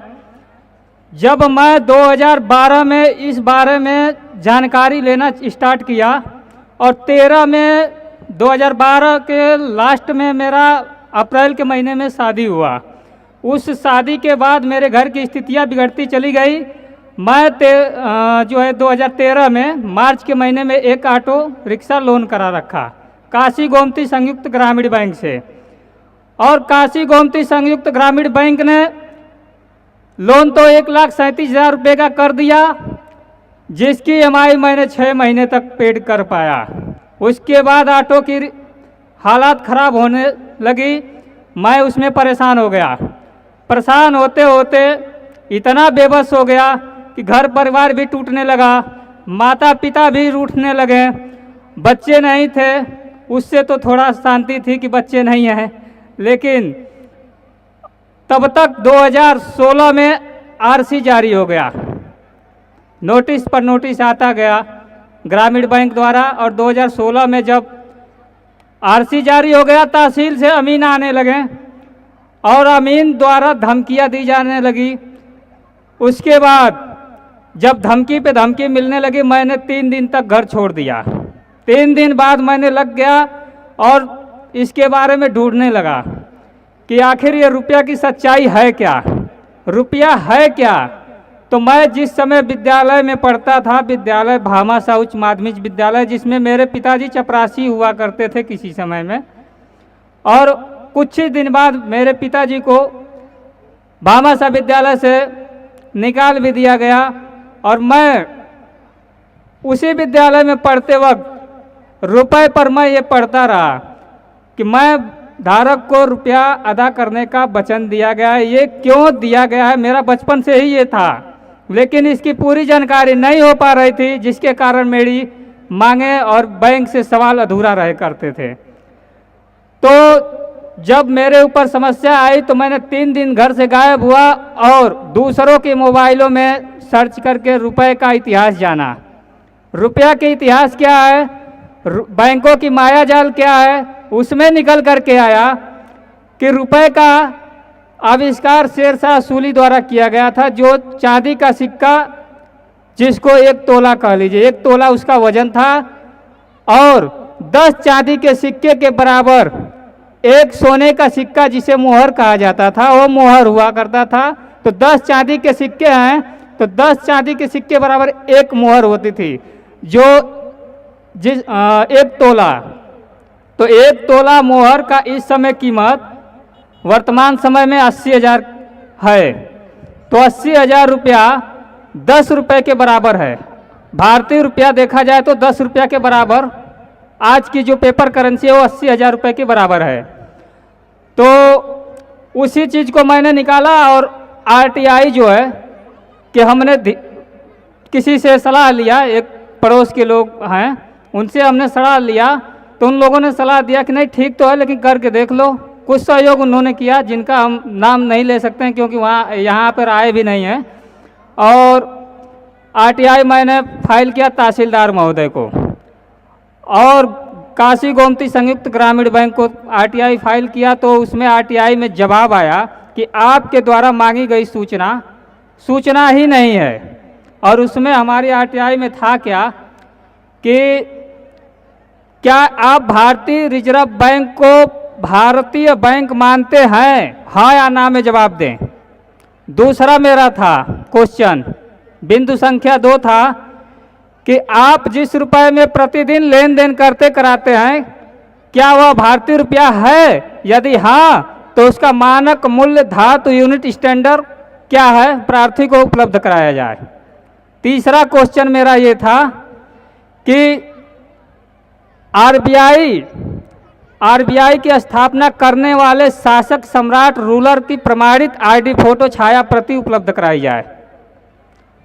इतना 3 सवाल मैंने मांगा और 3 सवाल में एक भी सवाल का जवाब बैंक ने नहीं दे पाया, और आज तक लोन उसका पेंडिंग है। 1,02,220 रुपये की RC कटी हुई थी, और उस मामले को लेकर के बैंक जो है कि मैनेजर से कुछ झड़प हो गई और मैनेजर लेकर कोर्ट में चला गया, सिविल कोर्ट मऊ।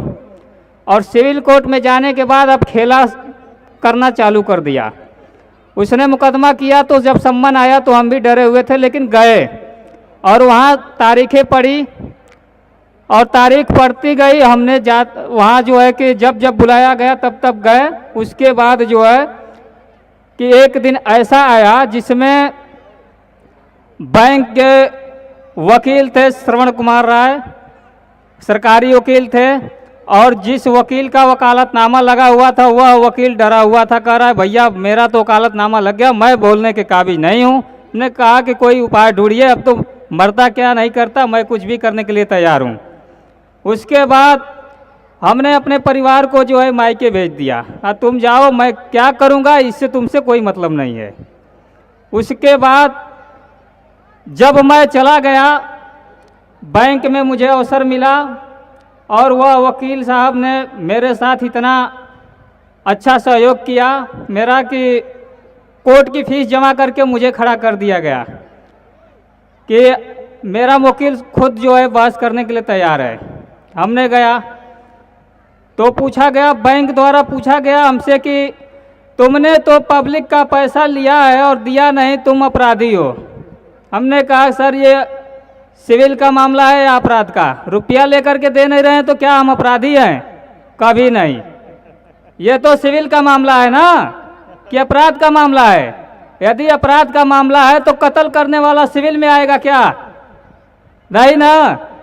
तो ये अपराध का मामला नहीं है श्रीमान जी, ये सिविल का मामला है। और बैंक रह गई बात कि ये बैंक द्वारा कहा जा रहा है कि ये पब्लिक का पैसा था, तो पब्लिक कौन है?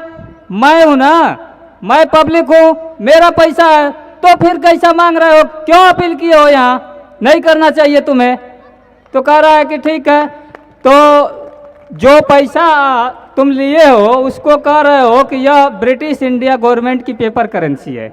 हमने कहा कि मैं अभी भी कह रहा हूँ आपके अंदर ताकत है। और श्रीमान जी, मैं जज महोदय को कहा कि श्रीमान जी के पास यदि ये भी विवेक है, लोगों का ये फैसला करते हैं, तो यही बता दें कि क्या ये ब्रिटिश इंडिया गवर्नमेंट की पेपर करेंसी नहीं है तो इसका वैल्यू क्या है, मानक क्या है? जैसे किसी भी गाड़ियों का इंजन बनता है तो एक घोड़े के शक्ति के अनुसार, यानी हास, माने इतने हास पावर की ये गाड़ी है, यानी कि हास माने घोड़ा, घोड़े की पावर के बराबर बनता है। उसी तरह से इसका भी प्रेजेंटिव पावर होगा रुपये का, और रुपये का प्रेजेंटिव पावर क्या है श्रीमान जी, यही हमको उपलब्ध करा दीजिए, बैंक का टोटल रुपया मैं दे दूंगा। एक यादव जी थे, मित्र थे, उनको मैंने पहले से तैयारी कर रखा था कि बैंक ये बात जरूर बोलेगा कि मैं जो दिया था वही नोट मुझे वापस कर दो। मैं इसकी तैयारी पूर्ण रूप से करके गया था। एक झोले में चूरन वाला बच्चों बैंक जो था उसको घर पर रात में प्रेस मार करके उसकी रबड़ चढ़ाकर गड्डी बनाकर झोले में पैक कर लिया और 3 गड्डी जेब में रख करके गया। अंदर गया, जब कोर्ट में 3 गड्डी जेब में रखा और झोला बाहर पकड़ा दिया। जब गया तो उसमें ये कंडीशन हुआ, बैंक जो मेरी सोच थी वही बैंक कह दिया। वहाँ बैंक द्वारा कहा गया कि ठीक है भाई, आपसे मेरा यही निवेदन है कि जो फर्जी करेंसी आपको दिया गया है वही मेरी वापस कर दो। हम कहें श्रीमान जी ठीक है, आप लिख कर दे दो, मैं वापस कर दूंगा। कहा मैं लिख करके नहीं दे सकता हूँ, यहाँ तुम करेंसी लाओ, जो ले गए हो वही वापस कर दो। हम कहे ठीक है सर। तुरंत एक गड्डी निकाल कर श्रीमान इसको मिलाइए और दे रहे हैं। तो जब बैंक के वकील द्वारा कहा गया, अधिवक्ता द्वारा कि ये चलेगा, हमने कहा जो आपने दिया वो भी नहीं चला, जो आपके करेंसी में लिखा था वो इसमें भी लिखा है, उसका भी मानक नहीं है, इसका भी मानक नहीं है। अपने में ये भी कागज का टुकड़ा है तो वो भी कागज का टुकड़ा है। जिसमें प्रेजेंटिव पावर न हो वो रुपया नहीं है। तो वहीं से जज साहब ने मुझे अपने केबिन में हटकर बुलाया, और जब बुलाया पेशकार साहब ने हमको बुलाकर ले जाने लगे तो हमने कहा, डरा हुआ था भाई पहले से, बैंक कुछ भी कर सकता है, कोई भी षड्यंत्र रच सकता है। हमने कहा कि भैया लग रहा है अब जेल जाना पड़ेगा। बाहर जो साथी झोले में जो बच्चों बैंक लेकर के पैसा खड़े थे, हमने कहा भैया चलिए चला जाए। तो कहेंगे अजय भाई आप जाइए और देखिए और कोई बात होगा आप शोर करिएगा, मैं आऊँगा। मैंने कहा कि बहुत अच्छा भाई, तुम्हारे ऐसे दोस्त मिल जाए तो हमारा हक तो बड़ा आसानी से मिल जाएगा। तो हमने अकेले अभी इतनी बात कर रहे थे, तब तक दोबारा पेशकार साहब ने आया, कहा कि चलो भाई साहब कुछ कहेंगे नहीं, तुमसे पूछना चाहते हैं। हमने कहा ठीक है भाई, तब थोड़ा तसल्ली मिली। जब अंदर गए तो उसमें कोर्ट के ऊपर उनको कमरा मिला था जहाँ की उनकी पत्नी भी रहा करती थी और वो भी दोनों लोग। पत्नी, इसमें कोर्ट का ये रूल रेगुलेशन था कि पत्नी जहाँ काम करेगी, जहाँ थी सरकारी, दोनों व्यक्ति यदि हैं तो पत्नी चाहे तो पति को अपने पास बुला सकती है, उसकी भी ट्रांसफ़र वहीं हो जाएगा। इस तरीके से वो लोग दोनों एक ही जगह जज थे। तो जब मैंने गया तो उन्होंने, जज साहब ने कहा कि बेटा एक बात बताओ कि ये चीज़ तुम कहाँ से पाए। हमने कहा कि श्रीमान जी ये तो मुझे समस्या ने मुझे ला कर दे दी। कहा कौन सी समस्या? हमने कहा जो आपके पास सामने खड़ी थी। कहा बैंक समस्या? हम कहा बिल्कुल समस्या है। कहा कि ये कैसे मिला तुमको बताओ। हमने कहा सर आप नेट पे सर्च कीजिए, नहीं मिलेगा, और गलती मेरी मिलेगी। तो कहाँ से गलती है आपको ये बताना होगा, साबित करना होगा, तब मैं मानूंगा कि मैं गलत हूँ। तो उसने ये जवाब दिया कि ठीक है आप जो है बताओ कि कहाँ से मिला। हमने बता दिया, आप बैंकों का मायाजाल और रुपए का इतिहास खोलकर देख लीजिए। उन्होंने देखे, सर्च किए, शेर सारसूली और ईस्ट इंडिया कंपनी RBI सब एक ही निकल कर आ गए, सबका लोगो भी एक ही आ गया। ईस्ट इंडिया कंपनी जब आई 1600 ईस्वी में सूरत के बंदरगाह पर पहला पड़ाव पुर्तगालियों का पड़ा था। उनका यही काम था कि रुपया को, यानी बैंक के नोट को छापो और भारत के लोगों से भारतीय रुपया चांदी का सिक्का लेते जाओ। ये बैंकिंग प्रणाली पूरा सिस्टम उन्हीं का है, अंग्रेजों का। तो अंग्रेजों से पहले तो हम लोग गुलाम थे, शारीरिक रूप से, आर्थिक रूप से, दोनों रूप से गुलाम थे। तो आज़ादी तो मिली, लेकिन शारीरिक रूप से आज़ादी मिली है। 15 अगस्त 1947 को शारीरिक रूप से आज़ादी मिली, लेकिन आर्थिक रूप से तो अभी हम लोग गुलामी है। उसी की लड़ाई सर हम लोग लड़ रहे हैं। यदि श्रीमान जी आपको इस बात की कष्ट है तो आप खुलकर बता सकते हैं। उन्होंने मेरी पीठ ठोका, कहा बेटा तुम आगे पढ़ाई करना चाहते हो तो पढ़ सकते हो, जितना भी खर्च होगा मैं तुम्हारा खर्च उठाने के लिए तैयार हूँ। उसके बाद मैंने कहा कि श्रीमान जी अब मैं पढ़ने के योग्य नहीं हूँ, क्योंकि हम लोग 5 भाई हैं। पिताजी मेरे अपने माता पिता के अकेले हैं और सबसे बड़ा मैं हूँ, मुझे सारी चीज़ें देखकर चलनी होगी। तो उन्होंने कहा तुम्हारी इच्छा, लेकिन मैं पढ़ने के लिए तुम्हें कह रहा हूँ। हमने कहा कि श्रीमान जी जो विद्यालय में पढ़ाई जाती है राष्ट्रगान, वो तो रविंद्रनाथ टैगोर जी ने लिखा था। किंगजोर पंचम की स्वागत गीत थी, जिसको अंग्रेजों अधिकारियों द्वारा ढेर सारा इनाम दिया गया था। वही शिक्षा आप मुझे फिर से ग्रहण करने के लिए कह रहे हैं, क्या ये उचित है? तो उन्होंने मुस्कुराते हुए कहा ठीक है बैठो, चाय पी लो, उसके बाद बेटा तुम जाओ, तुम्हारा आज के बाद बैंक कुछ भी उखाड़ नहीं सकता। और आकर के श्रीमान जी ने, जज साहब ने बैंक से बुला करके वो तहसीलदार साहब को भी बुलवाया और इनको बैंक मैनेजर और बैंक के अधिवक्ता को, तीनों लोगों को कहा कि ऐसा है कि आप लोग अजय से लोन उसी शर्त पर लेंगे कि इसके मांगे द्वारा RTI का जवाब दे करके आप विधि व्यवस्था अंतर्गत रुपया अदा करा लीजिएगा, नहीं तो कोई गुंडाई किए तो आपके खिलाफ कई धाराओं बताएं, जो धारा हमें याद नहीं इस समय आ रही है, धाराओं के अंतर्गत आपको सज़ा 7 साल की हो सकती है। उसके बाद मैं चला आया, मैं भी विस्फोट पड़ गया, जिसको लग करके उन लोगों ने कोर्ट का रिकॉर्ड जो है कि छुपाने की बहुत प्रयास किया। और तभी से मैं आज के डेट में मऊ जिले में मुझे STF पुलिस भी उठा कर ले गई थी। पिछले जो है 12 अगस्त को जो बीता है, देखिए 14 अगस्त 1947 को 12 बजे देश आज़ाद हुआ, 2 बजे आज़ादी रद्द कर दी गई। 99 साल का लीज पर दिया गया है भारत। ये आज़ाद नहीं, कंट्रैक्ट पर है, और कंट्रैक्ट पर है 99 साल के लिए। यदि देश आज़ाद होता तो आज़ादी की कोई कानून भारत में नहीं चलती। धारा 144 लगाई जाती है। कोई राजा अपने प्रजा पर लगाता है क्या? कोई लगाता है?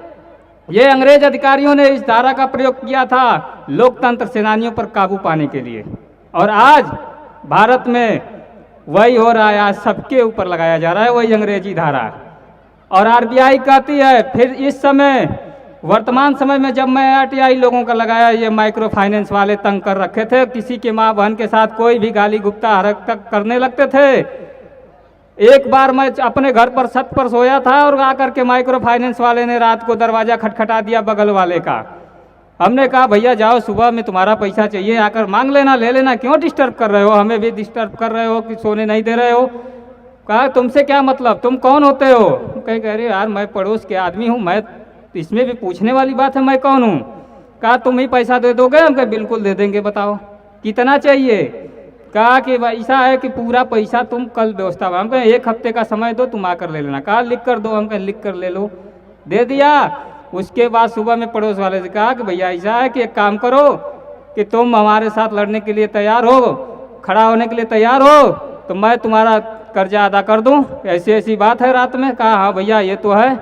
हमने आरटीआई उसकी फाइल किया, आरटीआई फाइल करके बैंक से जवाब मांगा। आरबीआई, वित्त मंत्रालय, राज्यपालिका, कार्यपालिका, न्यायपालिका, विधायकी, किसी को छोड़ा नहीं, सबको आरटीआई फाइल कर दिया। और सबसे रुपया का संचालक नियंत्रण करने वाले शासक सम्राट रूलर की प्रमाणित आईडी फोटो मांगा और बैंक की स्थापना दिवस मांगा और आरबीआई की स्थापना दिवस और आरबीआई को राष्ट्रीयकरण करने वाले शासक सम्राट रूलर की प्रमाणित आईडी फोटो सत्य छाया प्रति मांगा और कई सवाल उनसे पूछा जिसमें एक भी जवाब नहीं दिया गया।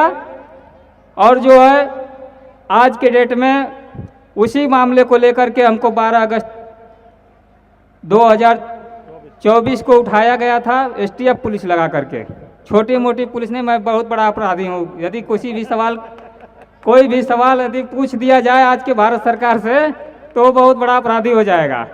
और इतना बड़ा अपराधी था मैं कि हमारे लिए 2-2 गाड़ी एसटीएफ पुलिस लगी थी हमको ले जाने के लिए, और मैं घर से ही उठा लिया गया और दिखा दिया गया कि अरे ये तो जो है कि बैंक वालों से मारपीट कर रहा था, नदवा सरा रोड पर इसको गिरफ्तार किया गया है।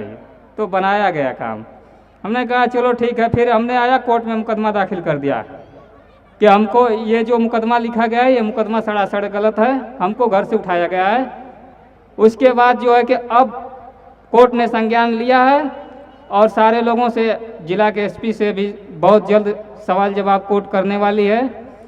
और यही बैंकों का षड्यंत्र है और इसी तरह से बैंक जो है कि भारत के लोगों को लूट रहे हैं। यदि बैंकों से मांग लिया जाए तो बैंक के पास रुपए का विधिक दस्तावेज उपलब्ध ही नहीं करा पाएगा, उसके पास है ही नहीं है।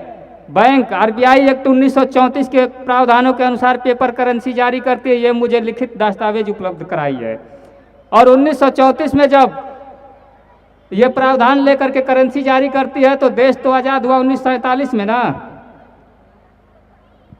तो देश 1947 में आज़ाद हुआ, करेंसी चल रही है 1934 का। यही बैंकों का खेला है और इसी जाल में फंसे हुए हैं तहसीलदार से लेकर के कार्यपालिका, न्यायपालिका, विधायकी, सभी लोग फंसे हुए हैं। कोई किसी के पास कोई जवाब नहीं है। तो आप लोग भी इसको समझिए, हमारे मुख्य अतिथि जी ने जो कहे हैं वो सत्य कहे हैं, जिसका हम लोग पूरा विधिक दस्तावेज उन लोगों से मांगा गया है, जो नहीं दे रहे हैं उनको ही हम लोग गलत ठहरा रहे हैं कि क्या कारण है कि आपने जिस चीज़ का लेन देन कर रहा है, जिस रुपए से, उसका कोई दस्तावेज नहीं है। अभी आप दुकान करेंगे तो आपसे रजिस्ट्रेशन मांगा जाएगा, आरबीआई का रजिस्ट्रेशन है ही नहीं है, पता ही नहीं किसने किया। सच्चाई तो यह है कि हिल्टन यंग कमिश्नर के आधार पर आरबीआई है, उसी की सिफारिशों पे हिल्टन यंग कमिश्नर था एक, और उसी का ये आरबीआई है। आरबीआई भारत की है ही नहीं है। भारत सरकार, 2 देश में एक तरह की रुपया होनी चाहिए कि दो तरह की। आज भारत में 1 रुपए के नोट पर लिखा हुआ है भारत सरकार, 2 रुपए के नोट पर लिखा हुआ है कि आरबीआई, और उस पर रुपया अदा करने का वचन दिया गया है। और दूसरा चीज़ कि केंद्रीय सरकार द्वारा प्रत्याभूत, यानी केंद्र सरकार गारंटी ले रही है कि ये नहीं देंगे तो हम देंगे या दिलवाएंगे। गारंटी का मतलब यही होता है और यही चीज़ है और यही सच्चाई है। और इसी के साथ मैं अपने वाणी को विराम देता हूँ और मुख्य अतिथि जी से आप कुछ समझिए। अब आप लोग। धन्यवाद अजय भाई। मैंने अजय को आपके सामने इसलिए बुलाया कि लड़ाई अजय की थी, बात को अजय ने समझा, बैंकों से सवाल अजय ने पूछा। उस वक्त पूरा देश इसके साथ नहीं था, उस वक्त कोई पड़ोसी इसके साथ नहीं था, अकेला न्यायालय में चला गया, कोर्ट चला गया तो ये बच गया। आज कोर्ट नहीं जा रहा है न्यायालय में, उसके साथ पंगा क्या है, यदि मामला कोर्ट में होगा तो वो बंदे से वसूली नहीं कर सकता, वो मसला यूं का यूं हो जाएगा, इसलिए बैंक तो जाएगा नहीं। आप जाओगे तो आपकी कोर्ट सुनेगा नहीं और पहले बोलेगा कि डीआरटी में जाओ। जब डीआरटी में जाओगे तो डीआरटी बोलेगा पहले इसका 10% जमा करो या 20% जमा करो, यानी 20 लाख का लोन है तो पहले 4 लाख जमा करो। अरे 4 लाख होता तो एक किश्त ना जमा कर देता, मैं बेवकूफ बना रखा है। जो टर्मिनल है वो खेल खेलेंगे ऐसे, तो आपके साथ कोई जाएगा नहीं। तो बैंकों को दे दिए गए अनलिमिटेड पावर। अब वो आकर के आपके गांव में गाली गलौज करेंगे, वो आपके घर में जबरदस्ती बिना टाइम के आएंगे, ना आपको पता रिकवरी वाला आपके घर में कब आ सकता है कब नहीं आ सकता, रिकवरी वाले आपके साथ क्या कर सकते हैं आपको यह भी नहीं मालूम है। बिना जानकारी के आपका शोषण किया जा रहा है, सिर्फ यह प्रॉब्लम है। अजय को बुलाने के पीछे कारण यह है कि यदि आपको जानकारी है कि आपको जो नोट दिए गए थे, जो आपको लोन दिया गया था वो फर्जी था, जिस बैंक ने दिया वो भी फर्जी है, जिस आरबीआई ने दिया वो भी फर्जी है, वो भारत सरकार के हिसाब से नहीं है। जो पैसा आपको दिया गया वो जनता वाला पैसा नहीं है, जनता वाला पैसा तो उद्योगपतियों के पास पड़ा हुआ है। आपके वाला पैसा जो आपको दिया गया है वो पैसा वहां से छपा हुआ पैसा है। आप लोग कमा कर देते हो, वो लोग छाप कर देते हैं। आप लोग 1 रुपया जमा करते हो बैंक के अंदर, वो 6000 रुपया छाप लेते हैं उसी वक्त। आपका 1 रुपए की कीमत उनके 6000 रुपए के बराबर है। वो जो बात बोली है अजय ने कि 10 रुपए के बराबर एक मोहर, वो सैद्धांतिक मानक है रुपए का, लेकिन जो कानूनी मानक है, जो विधि पूर्वक जो विधिक मानक है, जो अभी तक का वैलिड है, वो है 15 रुपए की एक मोहर, जिसके हिसाब से वो 6000 रुपया मैं बोल रहा हूं। अब आपको यह बात अगर मालूम पड़ जाए कि जो रुपया आपको दिया गया था वो फर्जी है और आप जितना रुपया बैंकों में जमा कराते हो वो उसके 6000 गुना रुपया उधर नोट छाप लेते हैं, तो आपको मालूम पड़ेगा कि आपकी जन धन योजना भी बहुत बड़ा फ्रॉड थी आपकी कमाई को जमा करने के लिए। आपको यहां उलझा दिया गया हिंदू मुसलमान के अंदर। यहां यूपी की स्पेशल बात कर रहा हूं क्योंकि आज मैं उत्तर प्रदेश में बैठा हूं। आपको लग रहा है कि सरकार बहुत बढ़िया कर रही है। ये जो इंजेक्शंस लगाए थे हिंदुओं ने सबसे ज्यादा लगवाए हैं कोरोना वाले। ये जो लोन में फंसे हुए हैं हिंदू सबसे ज्यादा फंसे हुए हैं। जमीन जो नीलाम हो रही है ये हिंदुओं की सबसे ज्यादा हो रही है। गांव जो बर्बाद हो रहे हैं, तलाक जो सबसे ज्यादा हो रहे हैं, बच्चे जो नशेड़ी बन रहे हैं, ये हिंदुओं के सबसे ज्यादा हो रहे हैं। आपको उलझाया इसलिए गया था क्योंकि जब आपको उधर उलझा रहे थे तब स्पेशल टास्क फोर्स बनाई गई थी जो इसको उठा करके ले गई थी। उस स्पेशल टास्क फोर्स की कितनी ताकत है आपको अंदाजा नहीं है। ये तो खुशकिस्मत था, जल्दी निकल आया क्योंकि एक अकेला था। उन्होंने देखा जब इसने बात करी होगी तो उनको समझ में आ गया अगर मसला तो कुछ भी नहीं है। तो टॉर्चर भी खूब किया, पैसा भी खूब की, कहां से आता है पैसा, कहां से फंडिंग, कहां से, वो सब पूछा होगा। इसके पास कुछ मिला नहीं। जब कुछ इसके पास मिला नहीं तो भाई आप बैठिए। जब इसके पास कुछ मिला नहीं अजय के पास, तो फिर उनके पास कोई ऑप्शन बचा नहीं। अदरवाइज अगर इसके देख लेते वो कि अजय को छुड़ाने के बदले में लाखों रुपया मिल सकता है, इसके केस में उनको उधर से पैसा मिल सकता है, तो स्पेशल टास्क फोर्स को यूपी के अंदर स्पेशल पावर दी गई है कि 3 महीने तक तो वो आपकी जमानत भी ना होने दें। और कमाल की बात यह है कि कोर्ट में यदि ये साबित हो जाए कि स्पेशल टास्क फोर्स ने गैरकानूनी तरीके से किसी बच्चे को उठाया है, किसी बंदे को उठाया है, तो स्पेशल टास्क फोर्स के किसी अफसर के ऊपर कोई कार्रवाई नहीं हो सकती। ये बकायदा उसके कानून के बनाने में है। अब आप सोचिए कोई ऐसी फोर्स आपके अंदर खड़ी कर दी गई है आपके प्रदेश में। ये ट्रायल था कि अगर यूपी में ये कामयाब हो गया तो पूरे देश में ऐसी स्पेशल टास्क फोर्स बनाएंगे। यूपी वाले कुछ बोले नहीं। अब यूपी वालों के लिए उन्होंने एक ऐसी टास्क फोर्स बना दी है जिसके पास अनलिमिटेड पावर है। अनलिमिटेड, अनियंत्रित, कोई कुछ भी किसी को मार दे, किसी को उठा ले, किसी को जब मर्जी जो कर दे। तो अब आपके पास एक ऑप्शन बचता है, अब आप अकेले अकेले नहीं लड़ सकते। अब आपके गांव को समझाना आपकी जिम्मेदारी बनेगी, और समझा आप तब पाओगे जब आपको समझ में आएगा।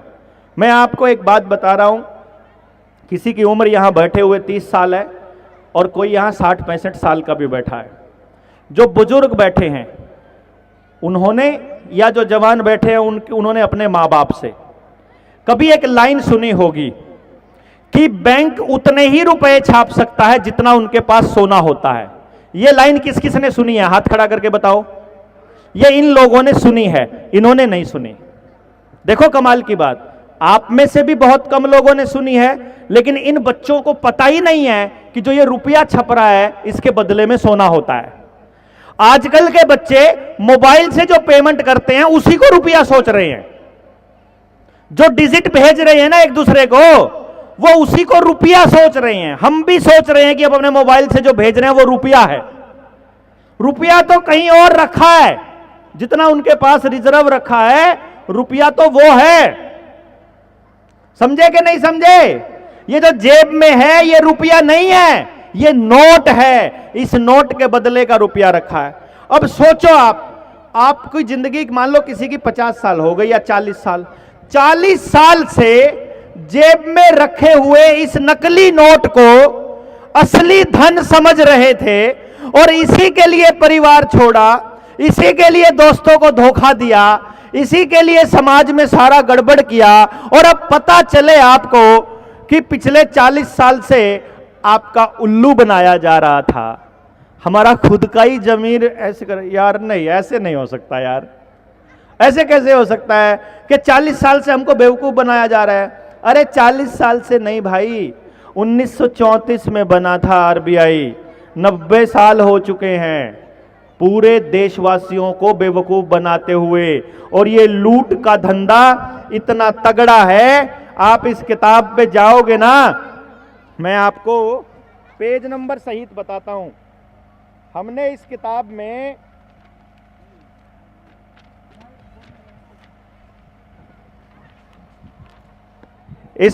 के पेज नंबर 31 के ऊपर हमने एक कैलकुलेशन दी है कि 15 अगस्त को वो कह रहे हैं देश आजाद हुआ है, तो 14 अगस्त को देश की प्रॉपर्टी कितनी है, और ये नोट छापने वाली प्रक्रिया जब देश को दे दी गई, भारत को कह दिया भाई हम अपने वाला ले जाते हैं, तुम अपने वाला छाप लेना, भारत वालों को कहते हैं। तो जब हमने छापा तो वो अपना ले गए, और वो जो ले गए वो मोहर भी थी और सिक्के भी थे, यानी सोने के भी थे और चांदी के भी थे। तो जब उसको हमने पूरी वैल्यू को कैलकुलेशन में कन्वर्ट किया तो उस टाइम के 37,440 करोड़ रुपया अंग्रेज लेकर के गए थे। एक दिन की बात बता रहा हूं मैं, ये 14 अगस्त और 16 अगस्त के बीच में 15 अगस्त के दिन की लूट कितनी थी? अगर इस 37,440 को शुद्ध सोने में कन्वर्ट कर दिया जाए तो बनता है 4,36,700.16, यानी कि लगभग 4.5 लाख टन, क्विंटल नहीं टन, एक टन में 1,000 किलो होता है, इतने टन शुद्ध सोना एक दिन में लेके गए थे वो। ये इतनी समृद्धि अपने देश के अंदर थी। और आज भी यदि आप अपनी हालत देखो, आपके पिता आपसे ज्यादा समृद्ध थे। आपसे ज्यादा तो भैंस थी, आपसे ज्यादा बैल थे, आपसे ज्यादा गायें थी, आपसे ज्यादा जमीन थी, आपसे कम कर्जा था, आपसे ज्यादा स्वस्थ था, आपसे बड़ा परिवार था, और हर हाथ को काम था। नहीं था तो बताओ। ये सारा खेल सिर्फ आपके बच्चों को अंग्रेजी शिक्षा देने के पीछे हुआ कि इधर लगा दो उधर। जैसे बच्चे को नहीं कहते, बच्चा आपसे कुछ मांग रहा है तो हम क्या कहते हैं, कोको लेगी, हो गई हो गई हो गई हो गई हो गई, इधर कर देते हैं, बच्चा उधर देखने लग जाता है, हम पीछे से छुपा देते हैं। समझे ना? ऐसा ही करते हैं ना बच्चे के साथ। तो अभी हमको ऐसे किसी मसले में उलझाकर पीछे से हमको लूट लिया जा रहा है, कानून बनाए जा रहे हैं, हमें मालूम नहीं है। हमारी गांव की व्यवस्था को खराब किया जा रहा है, हमारी पारिवारिक व्यवस्था को खराब किया जा रहा है।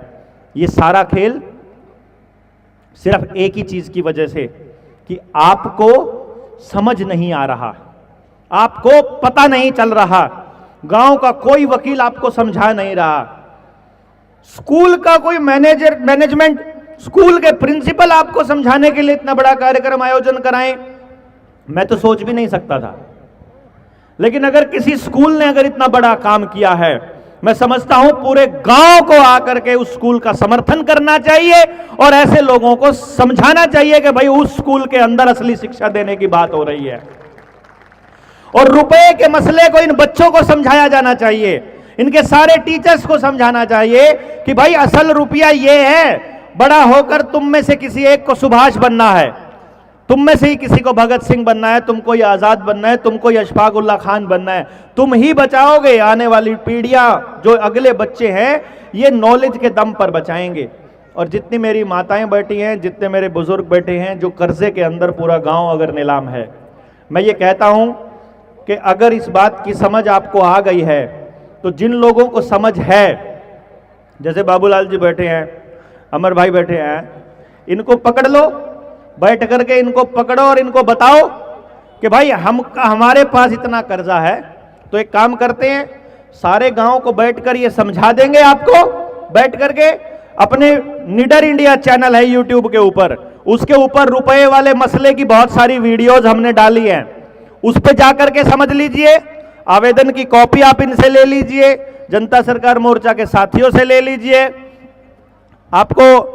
अगर आपको आवेदन की कॉपी भी चाहिए तो आप 7696627656 पर मैसेज करके भी ले सकते हैं, आप इनसे भी ले सकते हैं। यहां से लेकर के अपनी जितनी भी महिलाएं गांव की हैं सबको इकट्ठा करिए, समझाइए कि भाई एक के भी घर में अगर कोई लोन वाला आता है, आपको मैं बता रहा हूं, हमारा जिला है कैथल, पूरे कैथल जिले में किसी भी गांव में, किसी भी गांव की बात बता रहा हूं मैं, एक भी समूह सहायता ग्रुप वाला लोन लेने नहीं आता। उसका कारण क्या है? एक दिन पकड़ के उसको वहीं घेर लिया और आजा, और लेके लट सारी महिलाएं खड़ी हो गई कि तेरी हिम्मत कैसे हो गई 6 बजे के बाद आने की। हमारे घर में कोई भी रिकवरी वाला आदमी आपसे पूछे बिना नहीं आ सकता, यह नियम है आरबीआई का। दूसरी बात, तेज आवाज में भी आपसे बात नहीं कर सकता, यह नियम है। कोई बोले मुंह पे एकदम बोल रहा है, तू कैसे बात कर रहा है, जबान नीची करके बात कर पहले, वरना अभी आरबीआई को तेरी कंप्लेंट करती हूं, तेरी रिकवरी एजेंसी गायब हो जाएगी। जैसे ही नाम लोगे ना पता चल जाएगा। आएगा कोई, उससे पूछो पहले अपना आई कार्ड दिखा, उसके पास अपना आई कार्ड होना चाहिए बैंक का दिया हुआ। अगर उसके पास रिकवरी एजेंसी का दिया हुआ बैंक कार्ड नहीं है तो इसका मतलब वो गुंडा है। जो वहां से ट्रेनिंग लेके आए हुए लोग हैं वो कभी भी बदतमीजी नहीं करते हैं। यदि वो बदतमीजी कर रहा है तो सबसे पहले उससे आई कार्ड मांगो। अगर वो गलत टाइम पर आ रहा है पहले आई कार्ड मांगो, और अगर आई कार्ड ना दे इसका मतलब वो गुंडा है। और गुंडे के साथ गांव वालों को क्या करनी है मुझे बताने की जरूरत नहीं है कि कोई गुंडा आकर के हमारी मां बहनों को धमका दे, उसके बाद भी बताना पड़ेगा क्या करना है। आपके घर में घुसे हुए गुंडों को आप कैसे देखोगे ये तो आपको अच्छे से मालूम है। पहली बात, वो आपको समझा सकता है। दूसरी बात, वो आपके घर की दहलीज में अंदर नहीं आ सकता, और यदि वो अंदर आ जाए कुछ मत करो, दरवाजा बंद कर दो, पानी लेने के जाने बाहर जाओ और बाहर से दरवाजे की लगा दो कुंडी, और अब बुला लो गांव वालों के आ जाओ। ये अंदर क्या कर रहा है हरामी, पहले इससे ये पूछो। आप बड़े आसानी से समझ जाओ। उधर यही हुआ, पुलिस बुलाई, पुलिस बुला करके बोला ये कैसे बात करता है, इससे पूछो एक बार। महिलाओं ने अपने बयान दिए, उसके खिलाफ कंप्लेंट लिखी, ऐसे गिड़गिड़ाने लगा, हाथ जोड़ने लगा, भाई गलती हो गई, मेरी माँ मेरी बहन के जैसी हो, मुझे माफ कर दो, मुझे बच्चे पालने हैं, मैं गरीब आदमी हूं। यही काम हमारे एक साथी की गाड़ी रोक ली थी, उसके साथ हो रहा है। अभी थाने में खड़ा है बेचारा, अभी फोन आया था, कह रहा था कि कब क्या करें, माफ कर दें क्या, कह रहा है छोटे छोटे बच्चे हैं वो रुल जाएंगे। मैं कहा इससे पूछो पहले, गुंडागर्दी करते हुए नहीं ध्यान में आया था क्या? पहली बात, वो आपसे फोन करके आएंगे।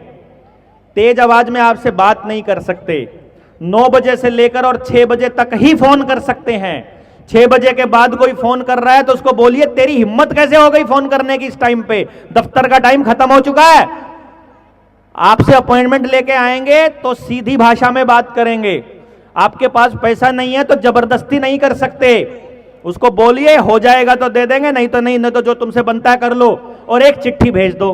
जो बातें अभी अभी अजय ने बताई है, इनकी समझ वाला कोई एक महिला जो पढ़ी लिखी हो, सबकी चिट्ठी लिख के उनको भेज दो कि पहले हमको ये तो बता दो कि रुपया जो दिया था वो भारतीय रुपया दिया था कि ब्रिटिशों का अंग्रेजों वाला रुपया दिया है, पहले बता तो दो। अगर वो नकली रुपया दिया है तो वो जेल जाएंगे, और अगर असली दिया तो लिख के देने में दिक्कत क्या है? क्यों जी? भाई मेरा नाम देवेंद्र है और कोई मुझे कहता है लिख के दे कि तेरा नाम देवेंद्र है, मुझे लिख के देने में क्या दिक्कत है? अगर उन्होंने हमको असली रुपया दिया है तो लिख के देने में दिक्कत क्या है? इस तरह से हम ये कहते हैं कि ये ज्ञान युद्ध है। इस भारत को अभी केवल एक ही आजादी मिली है जो अजय ने बोला, शारीरिक। सामाजिक आजादी तब मानी जाएगी जब समाज के अमीर आदमी का बेटा, सरपंच का, प्रधान का बेटा और मजदूर का बेटा एक ही स्कूल में पढ़ने लगेंगे, तब हम इसको सामाजिक बराबरी कहेंगे, सामाजिक आजादी। राजनीतिक आजादी तब कहेंगे जब गांव के गरीब आदमी की वोट, जिसकी एक वोट, आप देखो राजनीतिक तरीके से आपने समझा कि अंबानी जो इतना पैसा कमाता है, अडानी, टाटा, बिरला इतने पैसे कमाते हैं, जब वो वोट डालने जाते हैं उनके पास 50,000 करोड़ रुपया हो या 50 लाख करोड़ रुपया हो, क्या एक आदमी एक से ज्यादा वोट डाल सकता है? नहीं डाल सकता। और गांव में जो इसकी दिहाड़ी 100 रुपया है या 200 रुपया या 500 रुपया है, वो आदमी एक से कम वोट डाल सकता है। यानी एक आदमी की एक कीमत, वोट की कीमत बराबर है। यानी अडानी की वोट के बराबर हमारी वोट की कीमत है। हम उसे 500 रुपए में दे देते हैं, दारू की बोतल में दे देते हैं, साड़ी में दे देते हैं, कपड़े में दे देते हैं, या नेता के नाम पर या किसी पार्टी के नाम पर दे देते हैं। आप समझिए इस बात को। अडानी को इतना पैसा क्यों मिलता है? क्योंकि उसे मालूम है कि बैंक फर्जी छापते हैं। वो इतना ही डराते हैं बस बैंक वालों को। अभी लिख के दूंगा चिट्ठी, नकली पैसा दिया कि असली पैसा दिया? बैंक वाले कहते हैं नहीं नहीं नहीं, लिख के मत देना, 50,000 करोड़ माफ, जाओ 10,000 करोड़ माफ, तुमको जितना माफ चाहिए उतना माफ, लेकिन लिख कर मत देना कि हम गलत काम कर रहे हैं। क्योंकि जिस दिन अडानी ने लिख दिया उस दिन अखबारों में छप जाएगा, टीवी में आ जाएगा, और उस दिन आ गया उस दिन वो आपको पता चल जाएगा। इसलिए वो चाहते पता ना चले बस किसी को भी। बड़े अमीरों के इसलिए पैसे माफ होते हैं, इसलिए उनका कर्जा माफ होता है। आपका इसलिए नहीं होता क्योंकि आप कभी पूछते नहीं हो।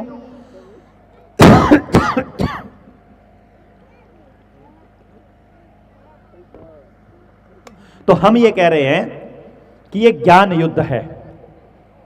इसको जीतने के लिए केवल आपकी समझ होना जरूरी है। लंबी बातचीत है, लंबे मुद्दे हैं।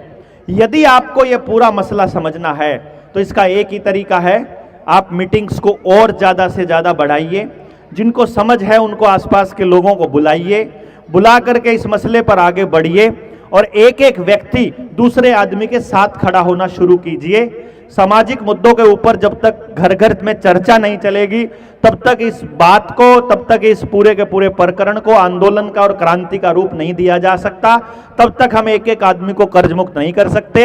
हमारा जनता सरकार मोर्चा के लोगों का, स्वाधीन भारत के लोगों का एक ही ध्येय है कि हम सब लोग पूरे भारत के छोटे से लेकर बड़े प्रत्येक व्यक्ति को कर्ज से मुक्त कर सके और एक ऐसी व्यवस्था ला सके जिसमें उनकी अगली पीढ़ियां कभी भी कर्जदार ना हो।